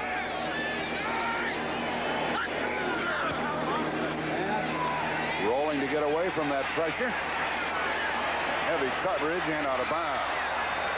They try to get it downfield to Tony Hill. And it's 2nd down and 10. Gil Byrd was covering. Let's check the offensive line for the Dallas Cowboys. 2A is back in there at the left tackle spot with Titensor at left guard. Rafferty had been playing the center, and he's back in there despite an injured knee in the first half. Crawford Kerr, number 68, is the right guard, and Jim Cooper, the right tackle. Now, Herschel Walker has a problem with his knee. He came in with a bad ankle. Now a knee has him on the bench. Timmy Newsome, Tony Dorsett, 2nd and 10. Dorsett blows across midfield and down near the 46-yard line for 5 yards. It'll be 3rd and 5. That's where Tony Dorsett feels most comfortable, I think. As he runs out of the backfield, he gets 7-8 yards. He gets a head of steam going. Like I said, he changes direction so quickly that he can move in and out of the line and make those cuts. Here comes Herschel, bad knee and bad ankle and all.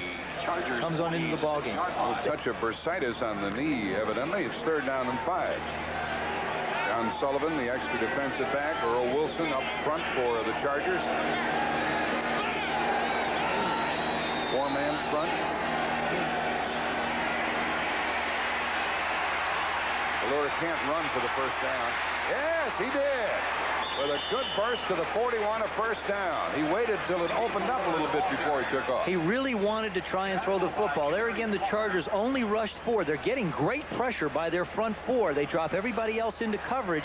There you see Fuller set in the pocket. Now he starts to scramble out in pursuit. He's looking to throw the football, but now he just does escape the tackle and gain the 1st down. That was Lee Williams on his back, and it's 1st down at the 40. I know this is his 5th game, and I'm sure he wants to play 50, but you just can't keep taking hits like that if you want to keep on playing a long time. Hill and Renfro, the wide receivers. Osby on a wing. They haven't thrown to him much. And some good yards by Tony Dorsett.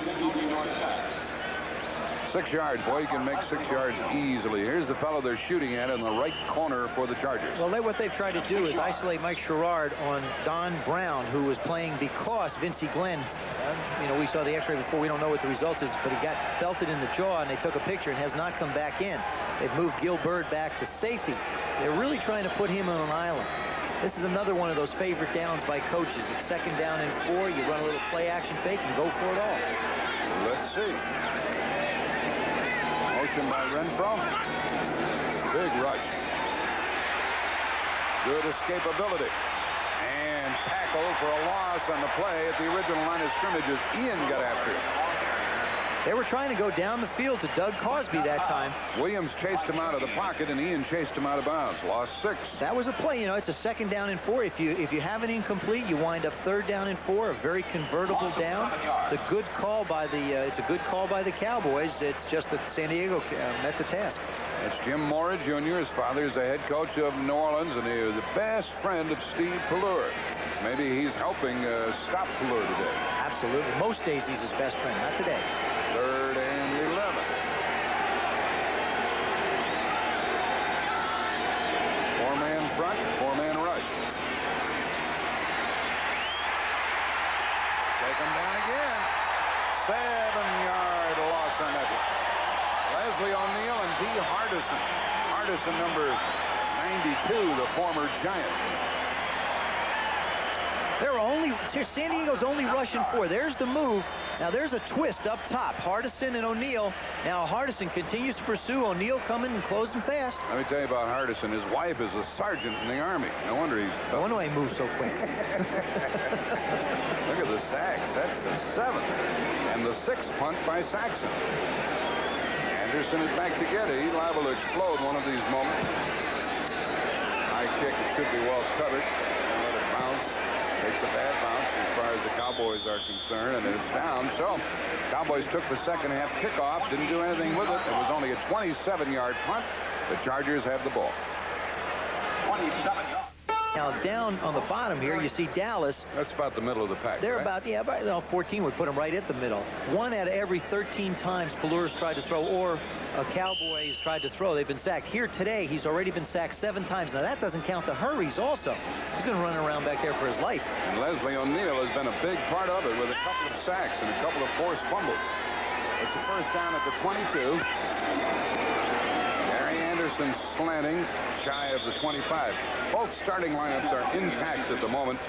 For the Cowboys on defense, it's Jones, Dutton, White, Jeffcoat, Hegman, Lockhart, Rohr, Walls, Fellows, Bates, and Downs.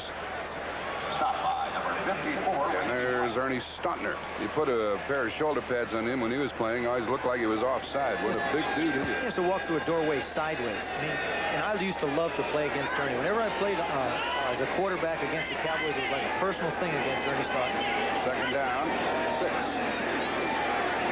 Faust swings it out here to Anderson. Fumble the ball again. And San Diego got it back. Anderson's had a nasty day. He fumbled the ball, but he got some help. Boy, did he take a pop on that one. Winslow got it back.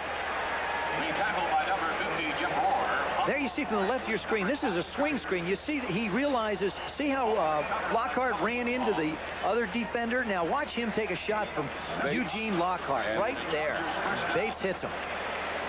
Great hustle by Kellen Winslow to get down. They ran him from the other side of the backfield, knowing that the middle linebacker would have him in coverage. It let the defensive guys pick each other. That way you can't get called for it. Ball at the 32. Adams in the backfield. And a toss to Adams. Boy, he showed us some speed to Nick. Big run. Curtis Adams out of Central Michigan. His first year. 21-yard gain, tackled by Walls, and a block by Masick. There's Masick right in the middle of your screen. You see him right here. What he's going to do is he's going to make the big block to allow Adams to head up the field. There he pulls and comes around, gets Eugene Lockhart, cuts up right inside. Beautiful. First down at the 46, Dallas. Here he comes again, and he wrestled down in the backfield by the linebacker Hegman. Handoff to Curtis Adams. And a loss of a yard. Loss of a yard. Well, we had these Cowboys scoring 10 points in the first quarter on a field goal by Septa, a long touchdown pass of 68 yards to Sherrard. And Septa missed a close-in field goal try. A 7-yard run by Tim Spencer, the only points for the Chargers. We trail by 3, 10-7, 9:22 left in the third quarter. And there's Pelur on the phone. Faust gets rid of it. A little comeback pattern, and that is good for a first down to Chandler. He's very good at coming back. He's very good at a lot of things. He makes such precise routes. He's working on Fellows out on the outside. He comes out of his route so crisply. Dan Faust keeps the ball low where he can go down on it and cover it, and they pick up a first down. San Diego's come out and mixed up their plays in the beginning of this half, different than they did in the beginning of the ball game. They're running and passing on 1st and 10, which has kept the Cowboys off balance. 11 yards to the Dallas 36. Forget the Giants won today, so the Cowboys really can't afford to lose. Adams running left and taken down hard by Randy White. We talked to White. Are you playing better than you ever have? He said, I don't know. I just play, man. He doesn't assess him. So I can tell you one thing. He's playing mighty good football. There he is. You see him start to come right in the middle of your screen now.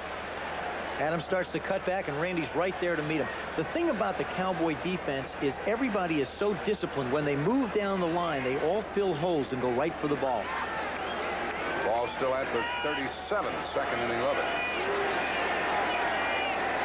And Anderson goes out wide to the left. Faust looking for the middle. And Alan Winslow caught it. How in the world do you stop that play? Big as he is. First down. 25 yards. We saw the catch before by Charlie Joyner. Now you see the catch by Kellen Winslow. Right here on the right of your screen, you'll see him go down the middle. Dan does a fine job of looking the defense off. Kellen runs a little out and up. The ball goes up before he turns around, and there he goes up. Now, ball comes loose and lands right on him. Did he know that he was going to get hit? He knew he was going to get hit, and Dan also knew he was going to be there. Faust had a rather rusty first half. He's just back in action. He's hot now.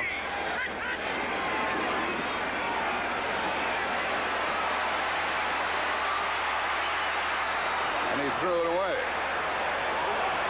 Yonko was after him. There's plenty of pressure on Faust. He's getting up slowly. They're going to call that a sack. Oh, they are. There you see the pressure coming up. Randy White getting blocked. Now they keep on pushing that San Diego line back. Now he's forced to play like a screen. That's funny, isn't it? There's nowhere to go. You got all those big bodies to try and run. Now, around. they rule that a sack? They will. Yes, they did rule that a sack. He got rid of the ball. He sure did. I don't know why they ruled it a sack, but it was. Perhaps they could have called it intentional grounding, but only the referee can call that, and that's not what he called. Ball at the 28, second and 21. Jesse Penn checks in. Albritton, Hendricks. A little rolling to get away from the pressure, and the screen pass to Winslow. It's wide open, needs a couple of blocks.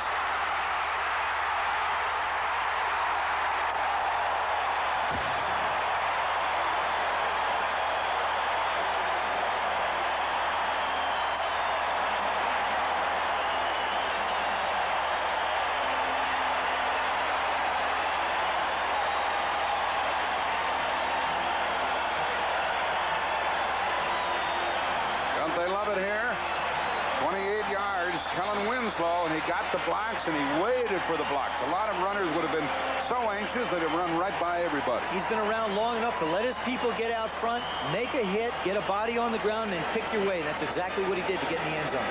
Nerska with the extra point. Yonko held it down. Hey, San Diego, an underdog here today, is ahead by 4 here in the third quarter.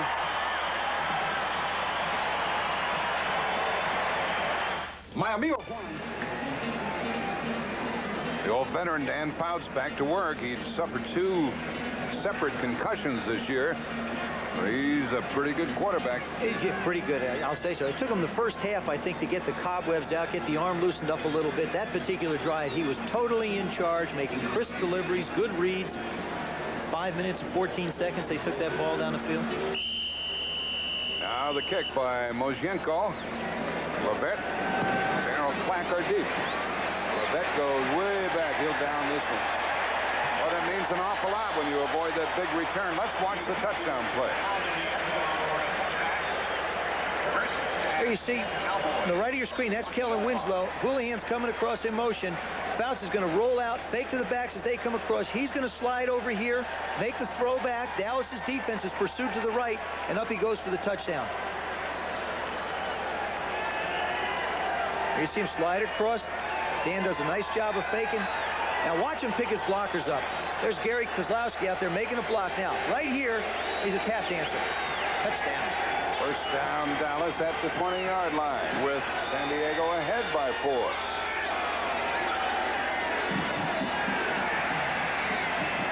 Gore hits for a first down to Renfro. Renfro hauled it in across the 30. Lure has been sacked 7 times. Now, does that mean... Well, I have a question for Joe Theismann, but let's look at some of the earlier scores. The Bears won by 3 at Atlanta. Detroit won by 2 at Philadelphia, and they sacked the quarterback 11 times. 11. New Orleans won at St. Louis. Reuben Mays for over 100 yards, 131, and Green Bay beat Tampa Bay. Green Bay was at home. Another first down call at the 32. Crosby in motion, blocking now. The ball deflected, incomplete. Some other scores from earlier games and finals. Giants had to come from behind. Tommy Kramer injured his thumb in that one.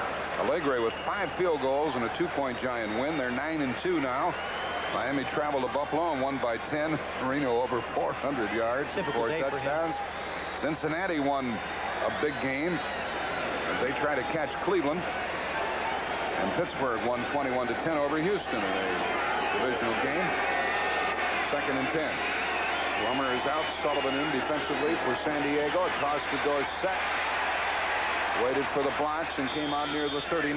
It's going to be 3rd down and about 3 after that 6-yard gain. A tackle by Billy Ray Smith. Haven't seen a lot of Herschel Walker. He's coming in now. He's had a bad ankle and a bad knee. What they're trying to do is they're featuring Herschel. Of course, on 3rd down, he's going to be in the ballgame because he's such a great receiver as well as a running back. But they're starting to use a formation very similar to what San Diego does. And as San Diego has split out Gary Anderson, they're splitting out Herschel Walker outside the tight end to try and get one-on-one coverage. Now they have both Dorsett and Walker in there on 3rd down, 3rd and 4. Out of the shotgun, Pelluer, 4-man rush. Drops it off short, and a 1st down to the 45 of Herschel Walker. He knew where he had to go. 1st down. Well, San Diego's rushing 4, and they're dropping those 7 back in coverage. That was, again, an excellent read by Pelluer. Just let Walker sneak out of the backfield, dump him the ball. Anytime Herschel Walker gets his hands on the football, everybody holds their breath. That was good for 6. The Jets are winning, but only by 5 in the 3rd quarter at home against Indianapolis and Denver. Striving to get back on the winning path and win their 9th game. They're ahead, and the Rams have gone ahead of New England. That will hurt New England considerably if they lose. Newsom and Dorsett on 1st down.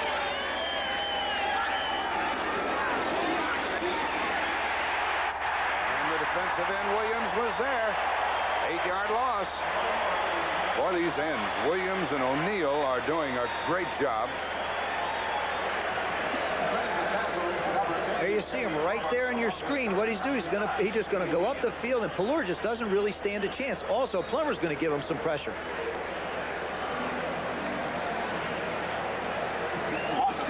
There you see Plummer coming from the outside to force him back into Williams. He just closes. That is the 8th sack of Pelluer. Only 1 away from a record. Green Bay sacked the quarterback of Dallas 9 times in 1965. 2nd down and 16.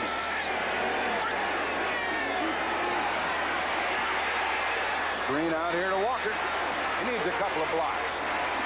And he's way short of a 1st down on 2nd down. And he is really hampered by that ankle. You can tell he gingerly made the turn there. I think it's a credit to Herschel Walker to be out on the football field to try and do the things to help his football team, but he's just not able to make the cuts and the moves. It's a shame to see a guy like that not be able to go out and do the things that he's capable of doing. 3rd down and 8. Jeff Dale, the rookie Donald Brown, made the tackle. Cowboys are trailing by 4, 14-10, 3 minutes left in the 3rd quarter. San Diego has made a decision to just rush 4 the last 3 downs. Now it looks like they're coming up on the line of scrimmage to try and go after them a little bit more and not play just coverage. 3rd and 8. Sherrard is in there. Blitz is on. The pass is incomplete. Renfro and coverage by John Sullivan, the extra back. They're playing defense here in San Diego. Sullivan made a break on the ball that time. Had it been actually thrown a little bit behind the receiver, he'd have picked that off. As it turns out, he just knocks the ball down, and they get to turn it over.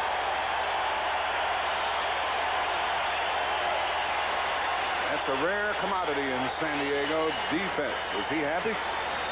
Here's the punt by Saxon, who has been a busy man. This is his 7th of the day.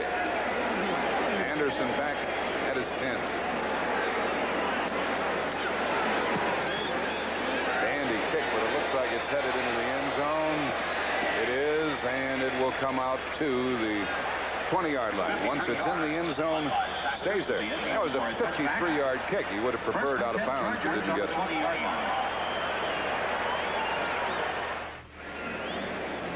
Right in the middle of your screen, you see Jim Myers talking to his offensive line. 2-A, Titanser, Rafferty, Kerr, Cooper, and Cosby. He's trying to figure, he's saying, look, guys, we've got to give Steve a chance to throw the football. Now he's saying, you've got to figure out a way to pick up those stunts. All San Diego's doing is rushing 4 people most of the time. Myers is the assistant head coach and coaches the offensive line. 1st down at the 20. And the up-back Spencer plows for about 3. Tim Spencer. By the way, that last completion by Dan Faust was his 3,001. 3,001 completions.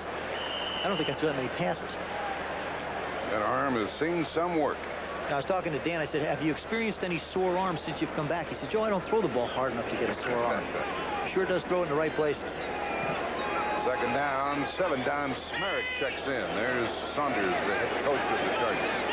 Smerrick, number 60, to help with the pass rush, if it is a pass. Now it's a draw to Adams. That's buried by Ed Jones. Again, that was that formation. By splitting Gary Anderson out up top, it gives Dan Faust to make a decision whether he wants to run the draw or throw the quick hitches to the outside receivers. That time he chose, by what he saw, to run it up in the middle. You know, Jack, one thing that's happened with Dan Faust not playing the last couple weeks is the Chargers have had to find another way to win. And they did that by defense, which I think has made their football team stronger because they know they can now rely on both sides of the line of scrimmage to win ball games for them. Now they need something on 3rd and 8 from their 22. Anderson in motion, goes wide. Good protection for Faust outside, and it is caught by Chandler with those fast feet. Inbounds, first down. Gets up.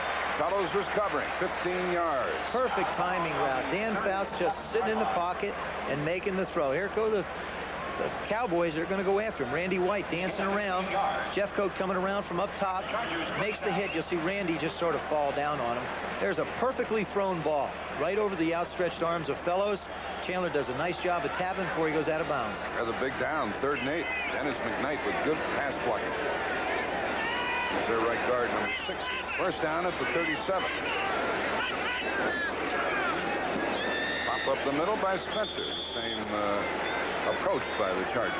1:10 left in the 3rd quarter. I sense the Chargers gaining more and more confidence. They still want to try and run on 1st and 10. They're still not picking up that many yards, but they are converting the 3rd downs.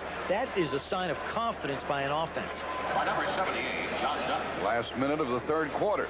Dallas scored all 10 of their points in the 1st quarter, blanked in the 2nd period, and they've been blanked in this quarter. Well, it also seems like defensively, the Cowboys are a little reluctant to try and pass rush Dan Faust with more than 4 people. Dutton is out. Smerrick is in. Incomplete, underthrown to the tight end Kellen Winslow, who is very well covered. See Faust talking to Anderson about the protections. There's Don Smerrick, who's in for John Dutton. They anticipate him to take over for Dutton at some point in time. 6 years out of Nevada, Reno. He got shot at point-blank range with a pistol, and he's still out there. Now, if I was gonna pick defensive guys to play football, field judge? I don't know who shot him, but he got shot, and he's still out there. That's the kind of guy I like playing defense for. Another 3rd down play for the Chargers. Jermaine Johnson, the 3rd wide receiver. Faust had hit 8 in a row. He's back on target to Winslow. He had hit 8 in a row. He threw incomplete, and he nailed the big guy. Credit that offensive liner, Lachey, Claphan, Masick, McKnight, and Kowalski, giving him a lot of protection. You'll see Faust. Now what? The Cowboys are only rushing 4 defensive linemen. It gives the offensive linemen of San Diego to pick him up and Faust an opportunity to pick out wide receivers. You can't give him that much time to throw the football. Now, Dallas ordinarily is quite good on preventing a first down on 3rd down, only 36%. But not today. Those were 2 3rd down passes. We're going to start the 4th quarter, and it's a first down at the Dallas 48. But the offensive line of the San Diego Chargers giving Faust a lot of time to throw the football. At the Dallas 48. Plenty of time this time. Flea flicker, and the bomb to Anderson, and any flag? Yeah.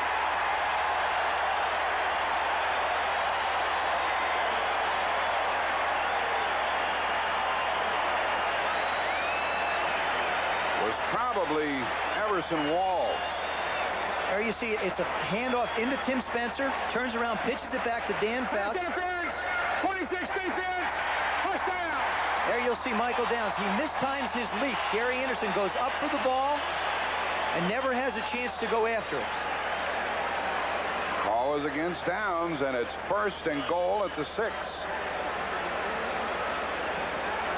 Big play. That's what happens, though, when you throw the ball downfield, Joe. It does, and especially when you have receivers that can play the ball as well as San Diego's do. They can make plays for you. Either get pass interference calls or the reception. Now the Cowboys want to make them settle for a field goal. They need some good defense, and Adams goes inside the 5.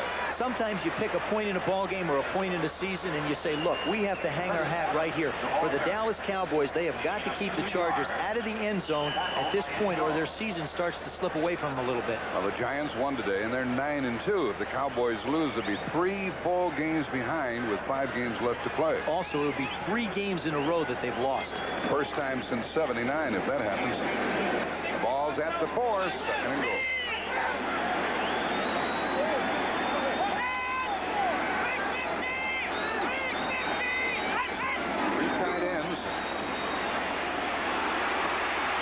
Threw it over the end line, 3rd and goal. Bill Bates was on top of him. They were blitzing that time. They were, but you could see the confusion when they split Gary Anderson out up top. The Cowboys didn't know who to cover him with, whether to cover him with Everson Walls or whether to cover him with a linebacker. And I think what the Chargers were hoping that nobody would go out on. Try and think the ball out. You know, it just jumped into my mind. Overtime. Dallas stop them here, make them kick a field goal. Cowboys tie it, overtime. It just came to me. How are you going to do that? It's 14-10. Well, I know. Well, you get two safeties. 3rd and goal.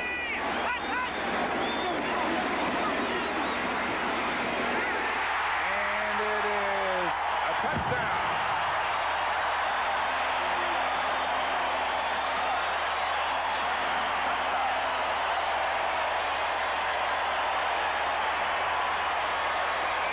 Vince Albritton trying to cover. Winslow gets his 2nd of the day, and Faust's presence is really felt. Dan Faust does an excellent job of just reading the defense. They get singled up one-on-one with Kellen Winslow. You got a mismatch in size. Gun it in there, like a big guy just take a play. Extra point is good. 21-10 in favor of the Chargers. With 14:02 left in the game, and the Cowboys really have to get busy. We'll return to Jack Murphy Stadium after this word from your local station.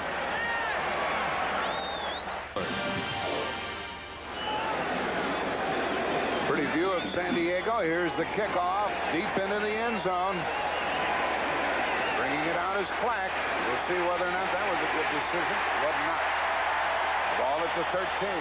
Let's watch that last touchdown play. Gary Plummer made that tackle.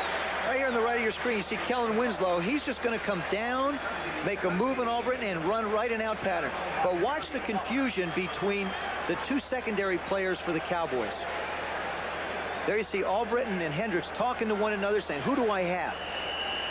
Starts in motion, comes back. It's not supposed to be that simple. Albritton was trying to cover him. The ball's at the 13. This is something new for San Diego. A tough defense.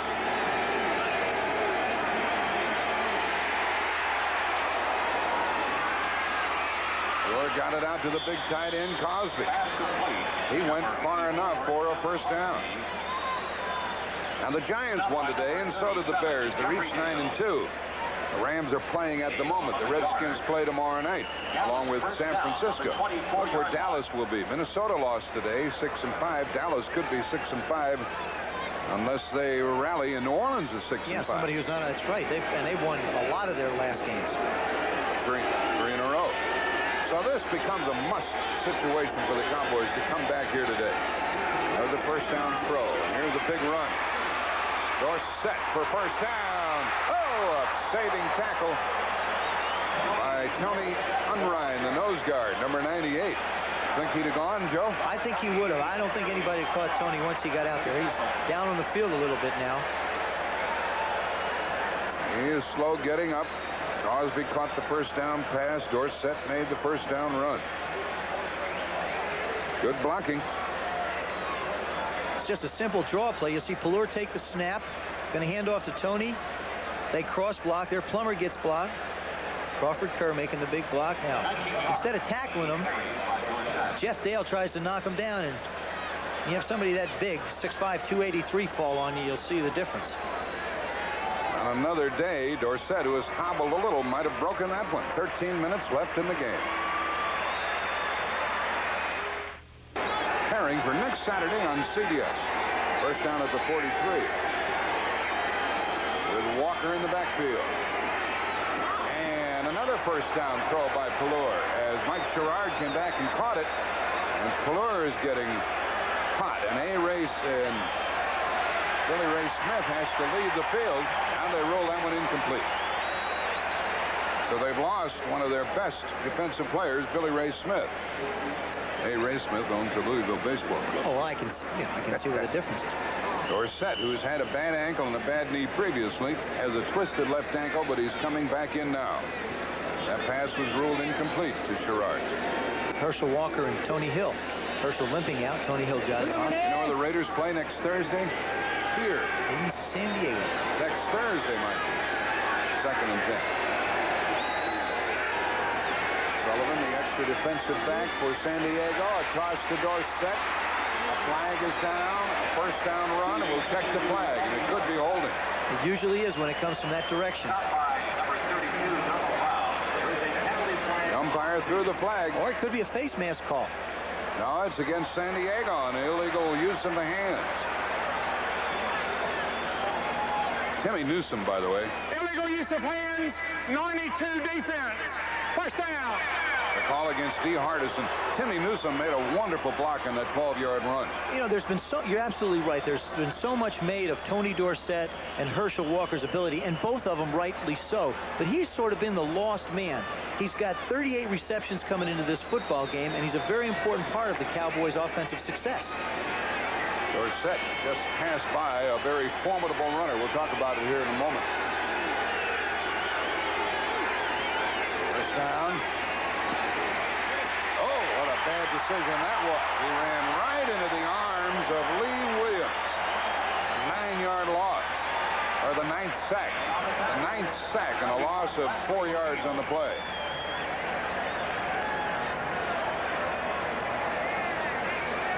San Diego sacked the Green Bay quarterback 10 times in a previous game.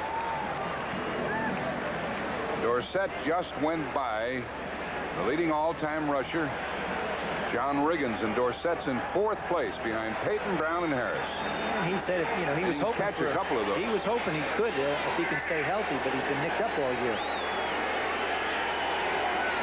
2nd and 15. 4-man rush. Quarterback draw. Sacked again. He saw the blitz, but it didn't come. I'm not sure whether that wasn't confusion. It wasn't so much the blitz. It looked to me like that was either a design quarterback draw play, like that to me. or he tried to hand off, and then nobody was there, so he had to make the play. That is the 10th sack. Defensive coach is up there. Ron Lynn to the left of your screen. Of course, we talked about Jim Mora Jr. 3rd and 15. The San Diego 45. No protection, man.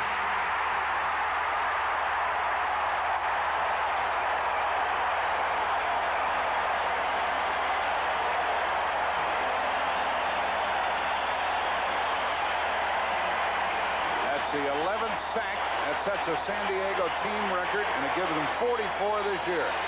That was Lee Williams. Look at that, Joe. Well, you know, whose fault is that? I'm telling you what it is it's the secondary coverage that's creating the problem for Pallure.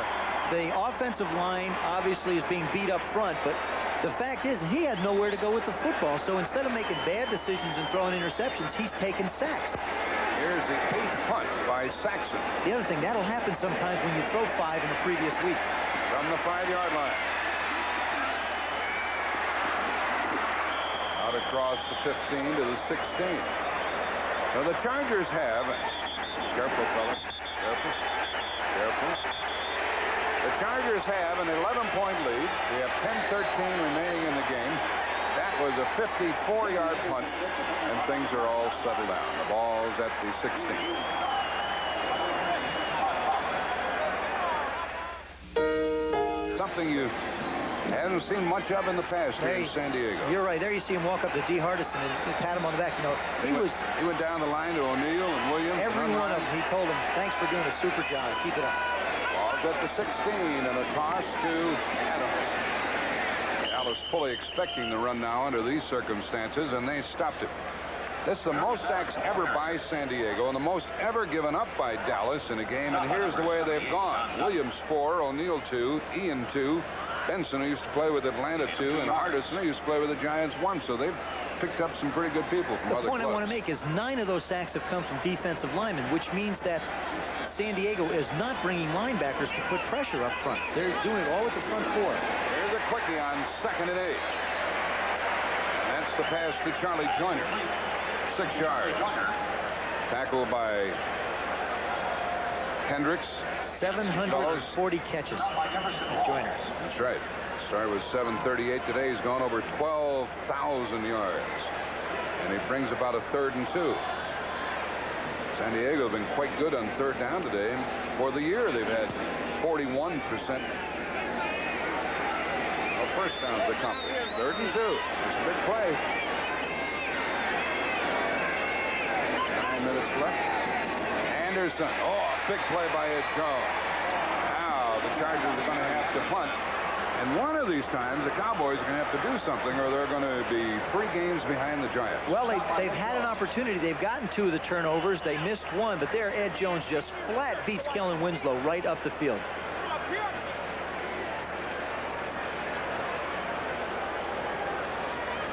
Coming up on 8 1/2 minutes remaining in the game. 5th punt by Mosienko. Routes. Put it. And it is blocked, and it is 1st and goal for Dallas. What a turnaround that is. Michael Downs got in there. Number 26. They were coming, and it paid off. Well, it's the big play that they were looking for. The Cowboys rushed in Michael Downs, who's blocked extra points and field goals. You'll see him up the right of your screen. There he comes flying right through it. Bang. They picked him off earlier, but not this time. Had Kellen might have been able to think of the situation, he could have run in the end zone, taken the safety, and given his football team a chance to punt it out. But, of course, things happen so quick, you just can't think of that sometimes. And the kicker, Mosienko, is injured. But up on his feet. Yeah, you're right, Joe, but who in the world can think that quick? No, you really can't. I know, but, you know, you got to give credit to Dallas there. He does a great job of recovering it so they don't go in for the touchdown. Yeah, that would have been perfect, you know. They'd have put him in the Hall of Fame on that play alone if he'd have run in for his safety. No. Michael Downs blocked it. It wasn't Downs that hurt Mosienko. It was the next guy coming in, running into him, that I think hurt his leg a little bit as they help him off the field. 1st and goal at the 2, and we are getting set up here for a thrilling finish, because you can assume a Dallas score. They're going to be behind by 4, but still in the nasty spot of needing another touchdown. Crosby in motion. Herschel Walker hurdles to about the goal line, but not in.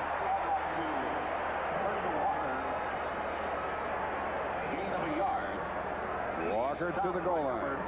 Here you see Ballure now he tries to take on. I just think that, you know, he can't quite get the acceleration coming out. Let's sing together. Georgia. Oh, my. Georgia. He didn't get in, though. I can't sing. Thomas Benson made the big hit. 2nd and goal. 8 minutes left.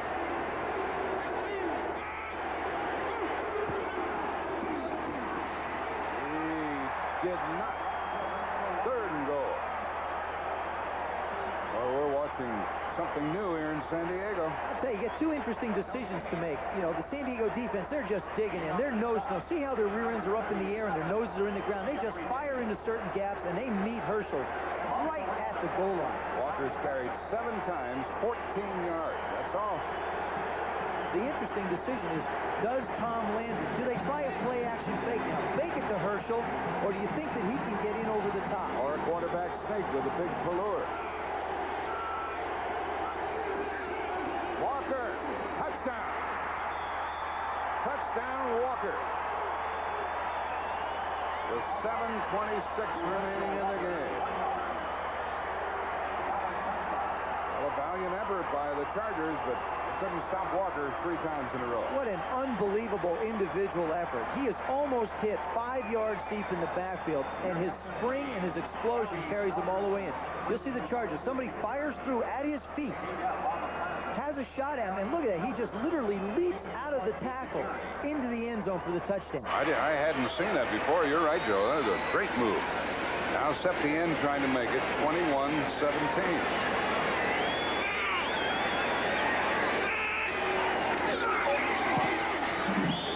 Good. We have 7:26 remaining, but the Cowboys still need another touchdown. They trail by 4.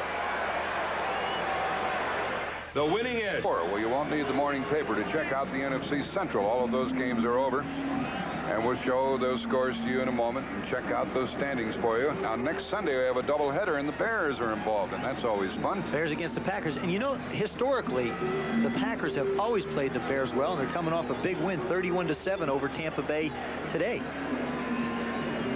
And we have a doubleheader next Sunday on CBS. It'll be Dallas at Washington or Philadelphia at Seattle. You know the total offense today? San Diego, 250 yards.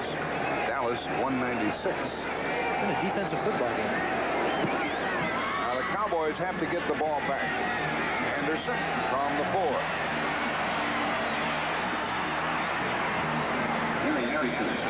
Goes down in a hurry with Bill Bates. Now here's the story in the Central Division of the NFC. The Bears by 3 over Atlanta. Giants by 2 over the Vikings. Green Bay with a good win. And Detroit won at Philadelphia. That's the way they stand. Bears have a 3-game lead over Minnesota, and everybody else is out of it. And that loss hurt the Minnesota chances. And a loss here today in the very same fashion would really hurt Dallas. On the 26. First down pass. Does that surprise you? Batted down. Dutton got his hands up in the air. I think Dan Faust is feeling comfortable. They're going to do the things that they've done to move the football down the field, and that's throw the football. Big John Dutton gets up and knocks that one away. Look what Indianapolis, how they're testing the Jets. Pelluer has left the field for some reason. It's been pointed out to us that he has left the playing field. And Cleveland has come back to make it tight against the Raiders. With Pelluer not playing, Reggie Collier would be their quarterback for the Cowboys. We'll wait and see. 2nd and 10. Anderson in motion. Good protection. Ooh, and dropped by Joyner. Did somebody tip it? I think Joyner thought got a fingertip on it. I think Joyner thought Lockhart was going to make the catch and never thought the ball would get through that little hole. So he loses his concentration and doesn't make the play. Very Collier warming up. Yeah, he is. There's Reggie Collier. Great athlete. Actually, if you look at him, he's a great runner, and he still is working on his passing skills. 3rd down play for the Chargers. 7:09 left. 3rd and 10.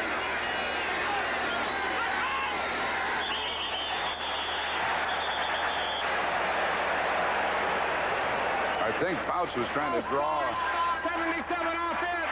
He was trying to draw Dallas offside, and the center didn't snap the ball. Well, no, that's what happens sometimes is when you go to those hard counts, you go hut, and you hit it real hard. Your offensive linemen are so geared up to get back and protect you. Sam Chapman just pulled back.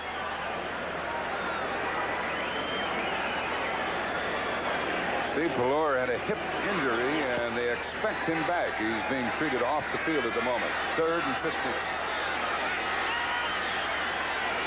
Pelluer is coming back now. 15 yards. Oh, incomplete. Bates almost walked into it, intended for Trumaine Johnson. Well, the Cowboys should be in good shape when they get it back. 3rd down and 15 is not one of those downs that you make a lot against the Dallas Cowboys. The Cowboy defense has come out there and done the job that they had to do to force San Diego to punt. Yeah, but who's going to punt? That's the question. There's Mosienko, their regular punter. Looks like it could be Wes Chandler back there. Tell him about the punt that you made one time. How far was it? There's Chandler. He's going to do the kicking. Let's see. Think they'll come after him? You bet.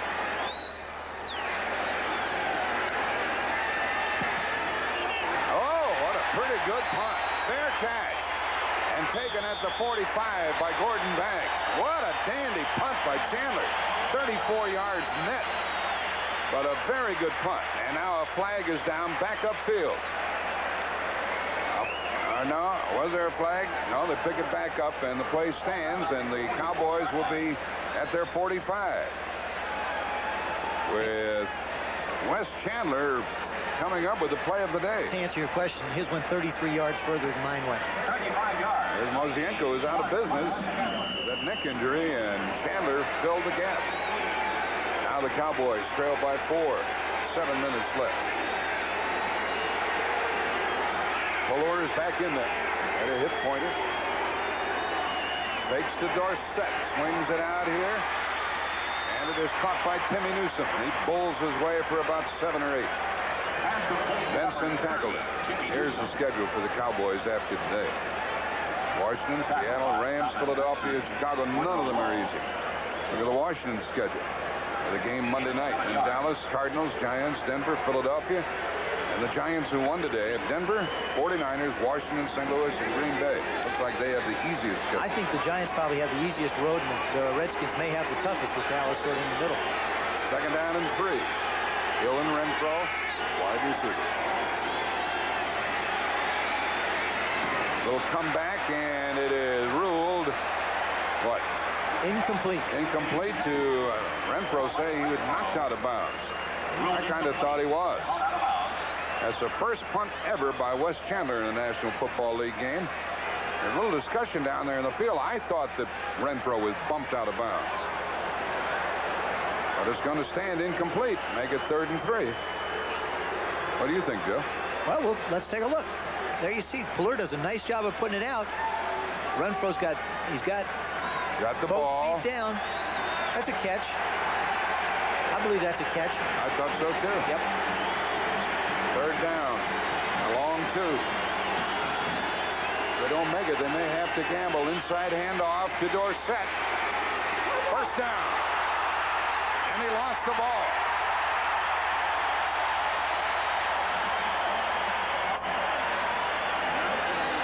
A lot of pushing and shoving going on in there. Who has it?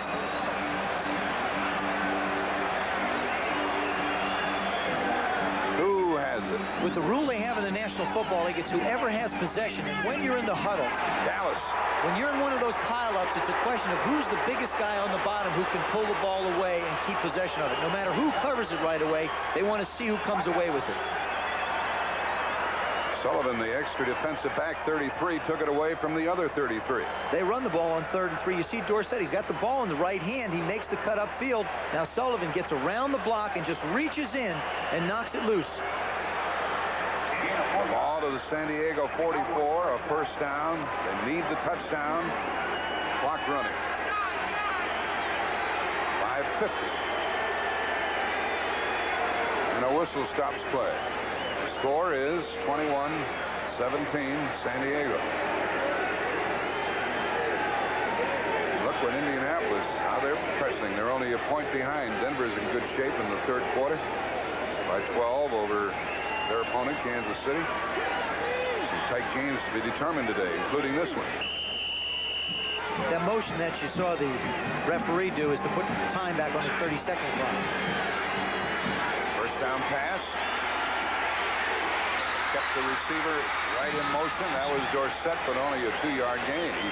He threw it right in the right spot. Well, he did. He made a good read. What happens is the way the offense is set up for the Dallas Cowboys, when Fuller hits on his 5th step, if the man down the field is covered, you go right to the back. That's the reason why Newsom and Walker have caught as many balls as they have. This system is set up. If the guy's not covered, don't wait for him. Go someplace else. Woody Lowe made that tackle. 2nd and 8. It's a bad spot to be in, needing touchdown. Field goal won't do it, although we still have 5 minutes left.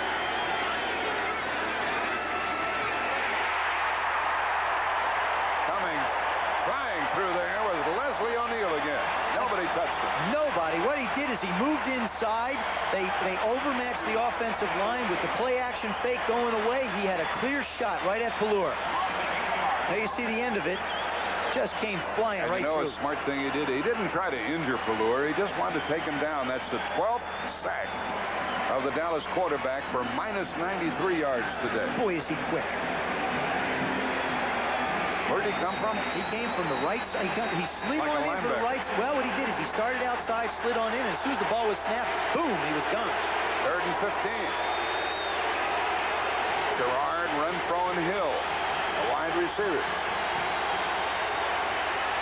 Another blitz. And that is incomplete. Incomplete. Earl Wilson.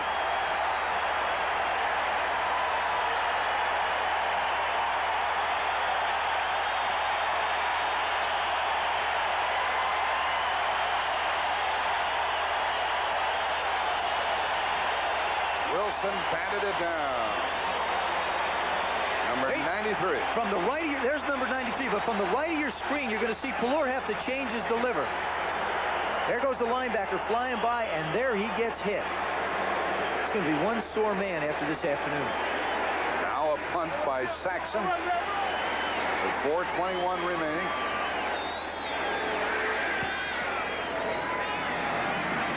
This is his 9th kick. Fair catch. 10-yard line. Anderson. 4:18 remaining. Well, the dust will just settle from this weekend as we check the sacks. 12-3. And next Saturday, it is Michigan traveling to Ohio State. The first game of a doubleheader, and the winner goes to the Rose Bowl. Move the ball from the 10. Pretty good pop by Spencer, the fullback. Yeah, the question is Michael Downs comes up to meet him in the hole, but you can see who delivered the blow. Joe, tell me about that Dallas offensive line. Is it that bad? No, it's not. I really feel like you got to give the credit to the secondary of the San Diego Chargers. That defensive line is coming hard, and you know, they're the guys in your screen. Everybody's talking over of who to block and how to block them. Believe me, when it's 3rd down and 12, 3rd down and 15, all the defensive linemen do is lay their ears back and come. That is not an easy chore for those men sitting on the bench. But the secondary for the Chargers has really created a situation for the defensive linemen. Full house backfield. Anderson. He's short of the first down. It's 3rd down. Jeff Rohr made that tackle. Now in the NFC East today, the one involving the Cowboys. Detroit beat Philadelphia. The Giants won their 9th game at Minnesota. And New Orleans is now 6-5 after winning at St. Louis.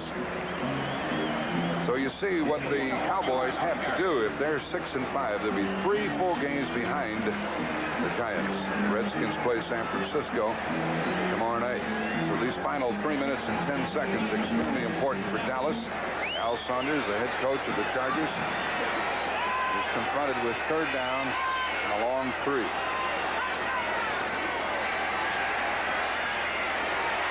That is a first down to Holohan. He bobbled it, caught it, first down. That may have been a killer for the Cowboys. Bates was covered. Well, you know, it's a tough catch. They move him along in the backfield.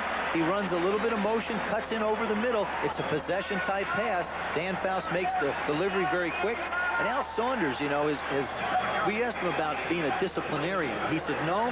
He said, I'm really not a disciplinarian. I just want my guys to pay attention to detail. Cowboys have called a timeout. They have 2 remaining. They stopped the clock with 2:41 left in the game, and Faust comes over to talk to his new head man. 2:41 left in this game. San Diego has come up with some critical 3rd down plays today. Not only short yardage, but long yardage. Now, by calling the timeout here, the Cowboys, first of all, they stopped the clock with 2:41. Then they figure that the Chargers will run a play with at least 30 seconds left to go on the clock. If they can hold them, what will happen is the 2-minute warning will give them an additional timeout, so they could get the ball back if they can stop the Chargers on this sequence and have still plenty of time to move the ball down for the touchdown. Stotner talking to the defense.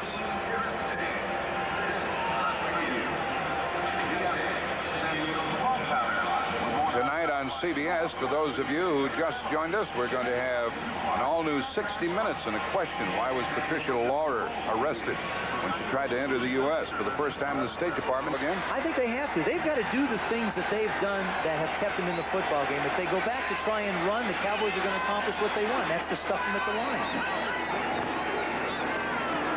This is Adams. Here's his was blocking rather well. Get out to the 25, and a flag came down. And they're going to call Kellen Winslow for holding on Jeff Rohr. So now what you wind up with is a short gain if you get it. You wind up with first down and 20. You saying they should have thrown? They haven't done much on first down running the football. I think you got to go with what got you to the dance. And right now, they've been throwing the football and mixing it up. And the penalty stops the clock. Holding. Number 80 offense. Penalty is declined. Second down. You'd make a good official. Yes, well, why do you decline this penalty? Because you're not concerned about the yardage so much. You're concerned about getting the football back. If you give them that extra down, they get to run time off the clock. So by running it to second down, you got a chance to get the football back. Well, it's second down and 8 as a result. Isn't it? Yep. Where was the ball before? You could hear the referee say. Was that the 23?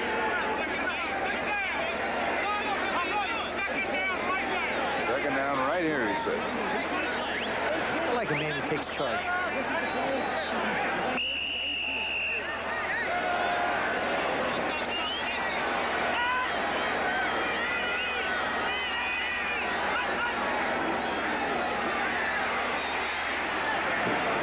Complete on a hurried throw as Faust was taken down by Yonko. Yonko with big pressure tried to get it out to Chandler. The AFC East today. We'll check some scores. The Jets are winning in the fourth quarter by 8. Miami won at Buffalo. The Rams are leading by 12 over New England at home in the fourth quarter. Central Division. Cleveland 7-3. They need that victory. Cincinnati won their game. They're 7-4. They have a wild card team come out of that division. Anderson goes in motion, 3rd and 8. And a little floater and incomplete to Winslow.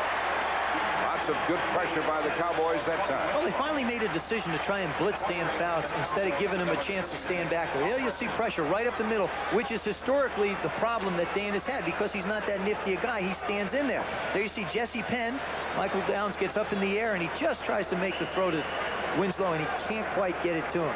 Now here's the story again with Wes Chandler punting for the second time this afternoon with Mojenko out with a bad neck. 2:20 left. The Cowboys accomplished exactly what they want. They conserve time on the clock. They use only one of their timeouts, and they can use the 2-minute warning for help. Left-footed kicker. Hey, he did it again. That was a dandy. And Gordon Banks took it on the 38.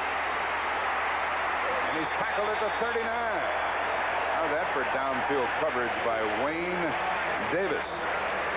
Chandler's 2 for 2. Everson Wall said, how'd you do that, man? 2:09 left in the game. Another 37-yard punt for Chandler and only a 1-yard return. A lot of teams don't have anybody who can walk in and fill that role. A lot of teams think they do. Yeah, until it's needed. I know better.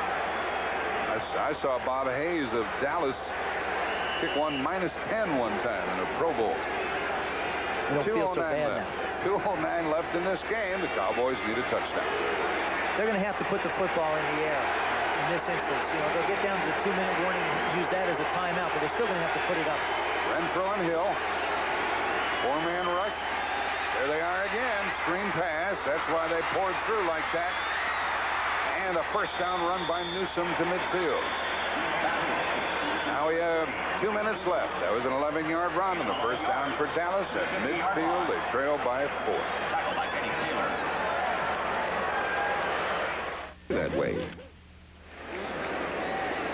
Coach Landry telling Pallur just a few-minute last reminders, like, you know, if you feel like you're going to get sacked, get rid of the football. We don't want to use their timeouts. They're going to have to put the ball in the air. And because that pass rush has been so intense, screens will come into play here. If they're going to drop back and play defense on the receivers down the field, give the ball to the backs and let them pick their way down the field. Keep in mind, they do need a touchdown. They can't settle for a field goal. 2 minutes, 50 yards. Bill to the right, Renfro left. Gerard is in there as a wide receiver. Newsome and Walker.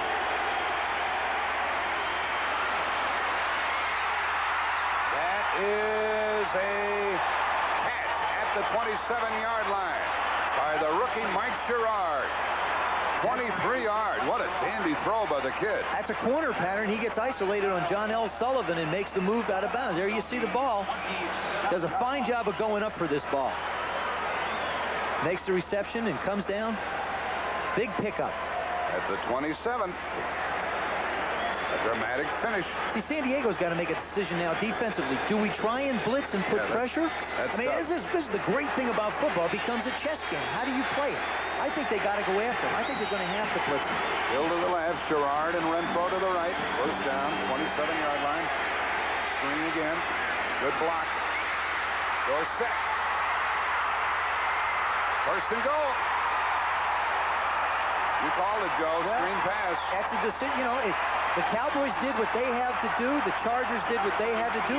What happens in this game is you just get execution by great personnel. Here's Pelur, the perfect call. You know they're coming. They're getting close. He dumps it out.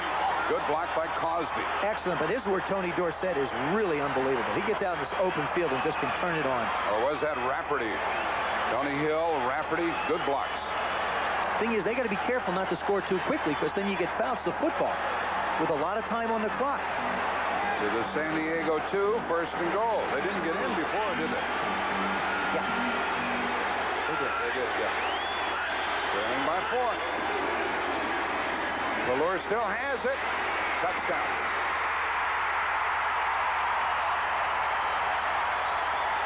Pelur with his first touchdown run of the year.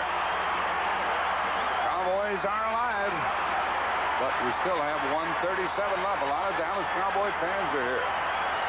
Pelur is 6'4", 208. He can run. You know, the only problem with this whole thing is that there's a minute and 37 seconds left to go with the game, and Dan Faust is going to get the football. Now this extra point becomes very important. Very crucial. Actually, he had a touchdown. He had a 25-yard touchdown called back last week against the Los Angeles Raiders, of which he did some nifty running, but this one counts for him. This will give the Cowboys a 3-point lead if it's good. And it is. 24-21. 1:37 remaining. Let's go to Brent Musburger in New York. All right, 7 in San Diego. Take it away, Jack. Here is the kickoff, and it heads for Anderson at the 5. And he's down at the 15-yard line. There goes Faust. Joe Theismann, your pulse would be racing now if you were in there. Not really. This is actually where you really enjoy the control of the game, and I think Dan's been in enough of these situations to feel good. First of all, he only needs a field goal to tie, so the pressure is not on like it was Pelur to get the touchdown. He's got to make yardage on 1st and 10 so that he can't allow the Dallas defense to put a lot of pressure on him on 3rd or 2nd and long situations. 1:32 remaining. The Chargers have 3 timeouts left. The ball's at the 15. Tremaine Johnson, the 3rd receiver, got rid of it quickly, and no gain. Anderson caught it. It was underthrown, and he came to a stop, and he was tackled by Hendricks. Hurry up offense.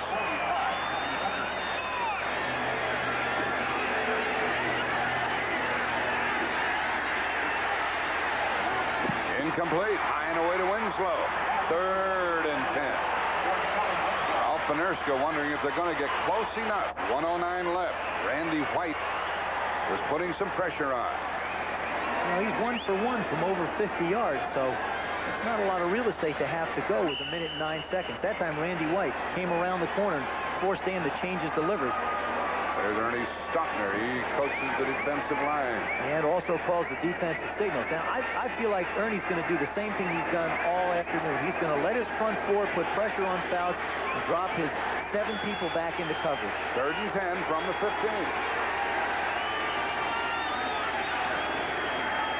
The blitz is on. Faust throws and high and away to Chandler. 4th down, and they're going to have to go from scrimmage. This could be the last play of the day for the Chargers. He had him out there, Joe. Well, what he did, actually, they didn't blitz. They just brought the 4 men up front. He dropped all those people back into coverage. He tried to run a deep in route, and the whole secondary collapsed on him. Faust, 19 out of 36, 222 yards, 2 touchdowns, And 4th and 10. There's Saunders, his club trailing by 3. You know, they've lost 4 football games this year by very close scores. So they've been in every one. This is 4th down. 4th and 10. 4-man rush. And that's it. That's it. It was Ed Jones who got in there and nailed Faust. With 58 seconds left. The 4th sack by the Cowboys. This was a remarkable Dallas comeback. They were trailing 21-10 when they went to work. The Dallas Cowboys somehow find a way to win. You'll see from the left of your screen, Ed Too Tall Jones putting the rush on. They run a little twist. Smerrick goes outside. Ed winds up coming right up the middle, gets those big arms out there, pulls the ball out of Dan's hand. Sack. There's Fouts. His hard day's work is wasted unless something extraordinary happens here. 1st and goal from the 5.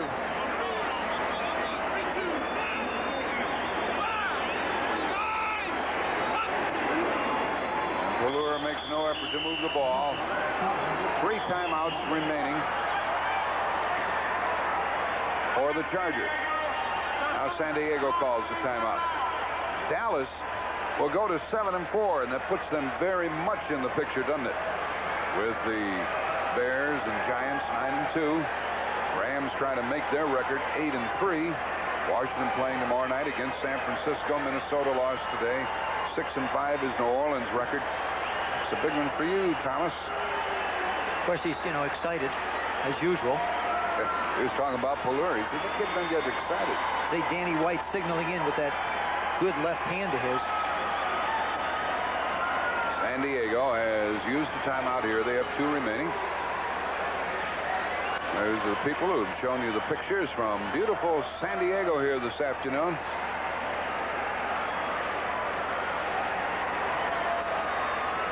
Dallas was blanked in the 2nd quarter and in the 3rd quarter, but 14 points here in the 4th quarter, and probably could get some more now if they tried. What do you think they're going to do? Well, I think they're going to sit on the ball. I don't think they're going to try. They don't want to risk field goal. Bump. No, they don't want you field goal. You get a block. They run it back for a touchdown, and you wind up losing it. I think they're going to sit on it.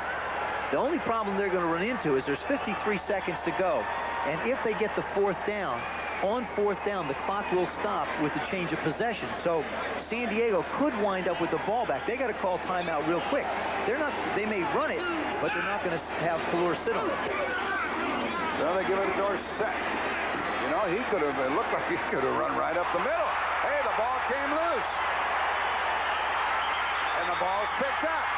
And the players, now it's dead. It's dead, folks. They're going to bring it back. Don't get excited. They're going to bring it back. They're going to bring it back.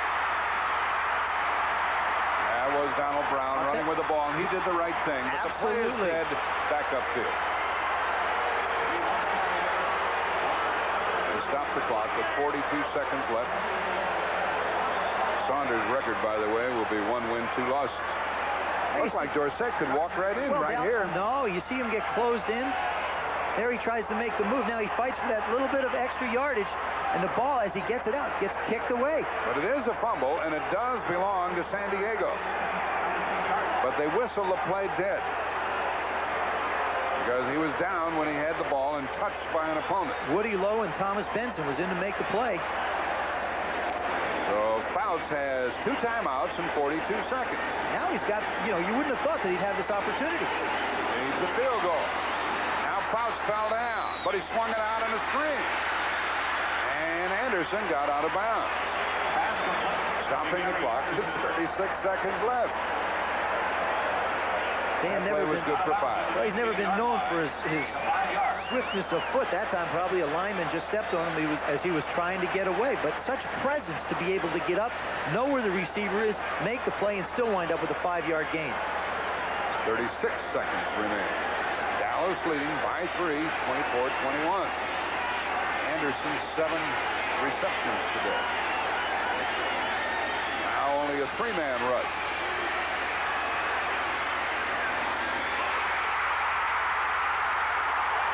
And a first down by Joyner out to the 48, and timeout San Diego. 34-yard gain, 26 seconds left. And Missed something? As Joe Theismann told you a while ago, Penerska is capable of a 50-yard field goal. But they've got to save that last time out, Joe. They got to save it now. What they'll try and do is either complete the ball and get it to a back going out of bounds. They'll continue to try and work the sidelines to their backs, and then maybe try and hit the big one to one of the receivers coming in so they can use the timeout to have a shot at the field goal. What's interesting is the Cowboys made, again, a decision there on defense to just rush 3 and drop 8 back into coverage. And still, Dan Faust and Charlie Joyner still managed to find that hole. Landry unhappy along the sideline about the way things are transpiring. See Dan looking up at the clock. 26 seconds. You know, if you get the ball to Gary Anderson, a couple things can happen. He's got such great niftiness. He could take it up the field, make a move, and still get out of bounds. Ball at the 48. What's going to happen next Sunday? Green Bay goes to Chicago. Minnesota against Cincinnati in a good matchup. Minnesota get back on the winning track. The doubleheader day in Dallas at Washington or Philadelphia at Seattle will be your bill of fare. Cowboys make the switch and bring in the 4 down linemen to try and put a little more pressure on Faust. Including Smerrick. Blocked pretty well for Faust. He throws it long, heavy coverage, incomplete. He tried to get it downfield to Chandler. 6 seconds off the clock. 20 seconds remaining. Looks to me like the Cowboys are a little bit confused in their secondary as far as who to cover. There's Dan Faust checking to try and get the signal from the sidelines. Longest field goal that Penerska has ever kicked in the NFL is 53 yards. Kevin Brooks coming in for Jim Jeffcoat. Faust 21 out of 38. 2 touchdowns. 2nd and 10. Chargers have 1 timeout left. It's amazing they have this ball back after that fumble by Dorsett. Drops it off short. And Anderson is inside the 40-yard line. And they use their last timeout. Game still in progress. Denver comfortable against Kansas City in Denver, 38-17. Rams by 5 in the 4th quarter over New England. And the Cleveland Browns trail by 10 at Los Angeles in the 4th quarter. Ball is marked down at the 37. And here's our score with 14 seconds left. Now what, Joe? Well, what you do now is you cannot get your kicking team onto the field after a completion inbounds to try and make the kick. There's just not enough time. He's going to have to drop back and try and get the ball to one of his backs, or maybe Kellen Winslow coming out of the backfield and get out of bounds, pick up one more. I think they have one more play. I really do. I really feel like they're going to have to get that one more play to try and get around the 30, so that if he's going to try the field goal to be a 47-yarder. And it has to be a pass. Running is out of the question. Oh, absolutely. They can't. You just can't run the football here. 24-21 Dallas. 14 seconds left. No more timeouts for San Diego. Just exciting. Ball at the 37 and a 1st down. Chandler goes to the right. Jermaine Johnson, the 3rd wide receiver. Joyner is the wingback to the right. 4-man rush to the sideline and incomplete on a timing pass. Try to get it to Chandler. And Chandler was a little late turning around, or the ball was thrown too soon, one or the other. I don't think he was late. I think he went a little too deep into his route, and he doesn't get a chance to be exactly where Dan thought he was going to be on a sideline. Excellent read by Dan Faust. He went to the man in 1-to-1 coverage. Chandler on walls, except that I think he took it just 1 or 2 steps too far. You can see the anxiety along both sidelines with 9 seconds left. 2nd and 10 at the Dallas 37. Cowboys leading by 3, 24-21. No more timeouts for San Diego, and they're down to 9 seconds. 4-man front, Dallas.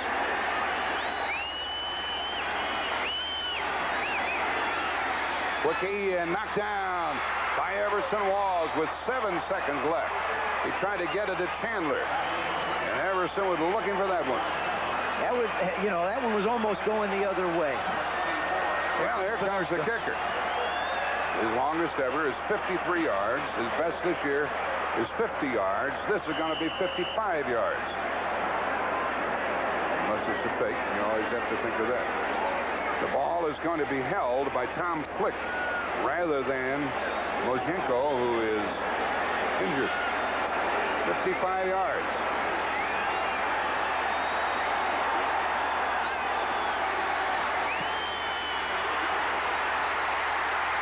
No good. He had the distance, but it went off to the left, and there's 1 second left. Boy, the Cowboys were at the mercy of Bonerska then. And he certainly did have the leg for it, but just pulled it to the left. Well, that's what happens sometimes. You try and get that little extra oomph into it, and here you'll see the kick.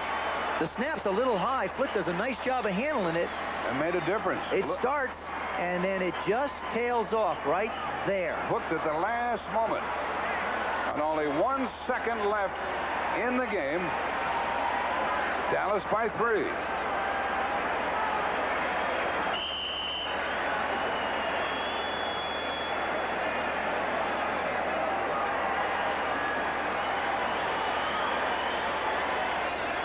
Well, you can see the dejection on the San Diego side.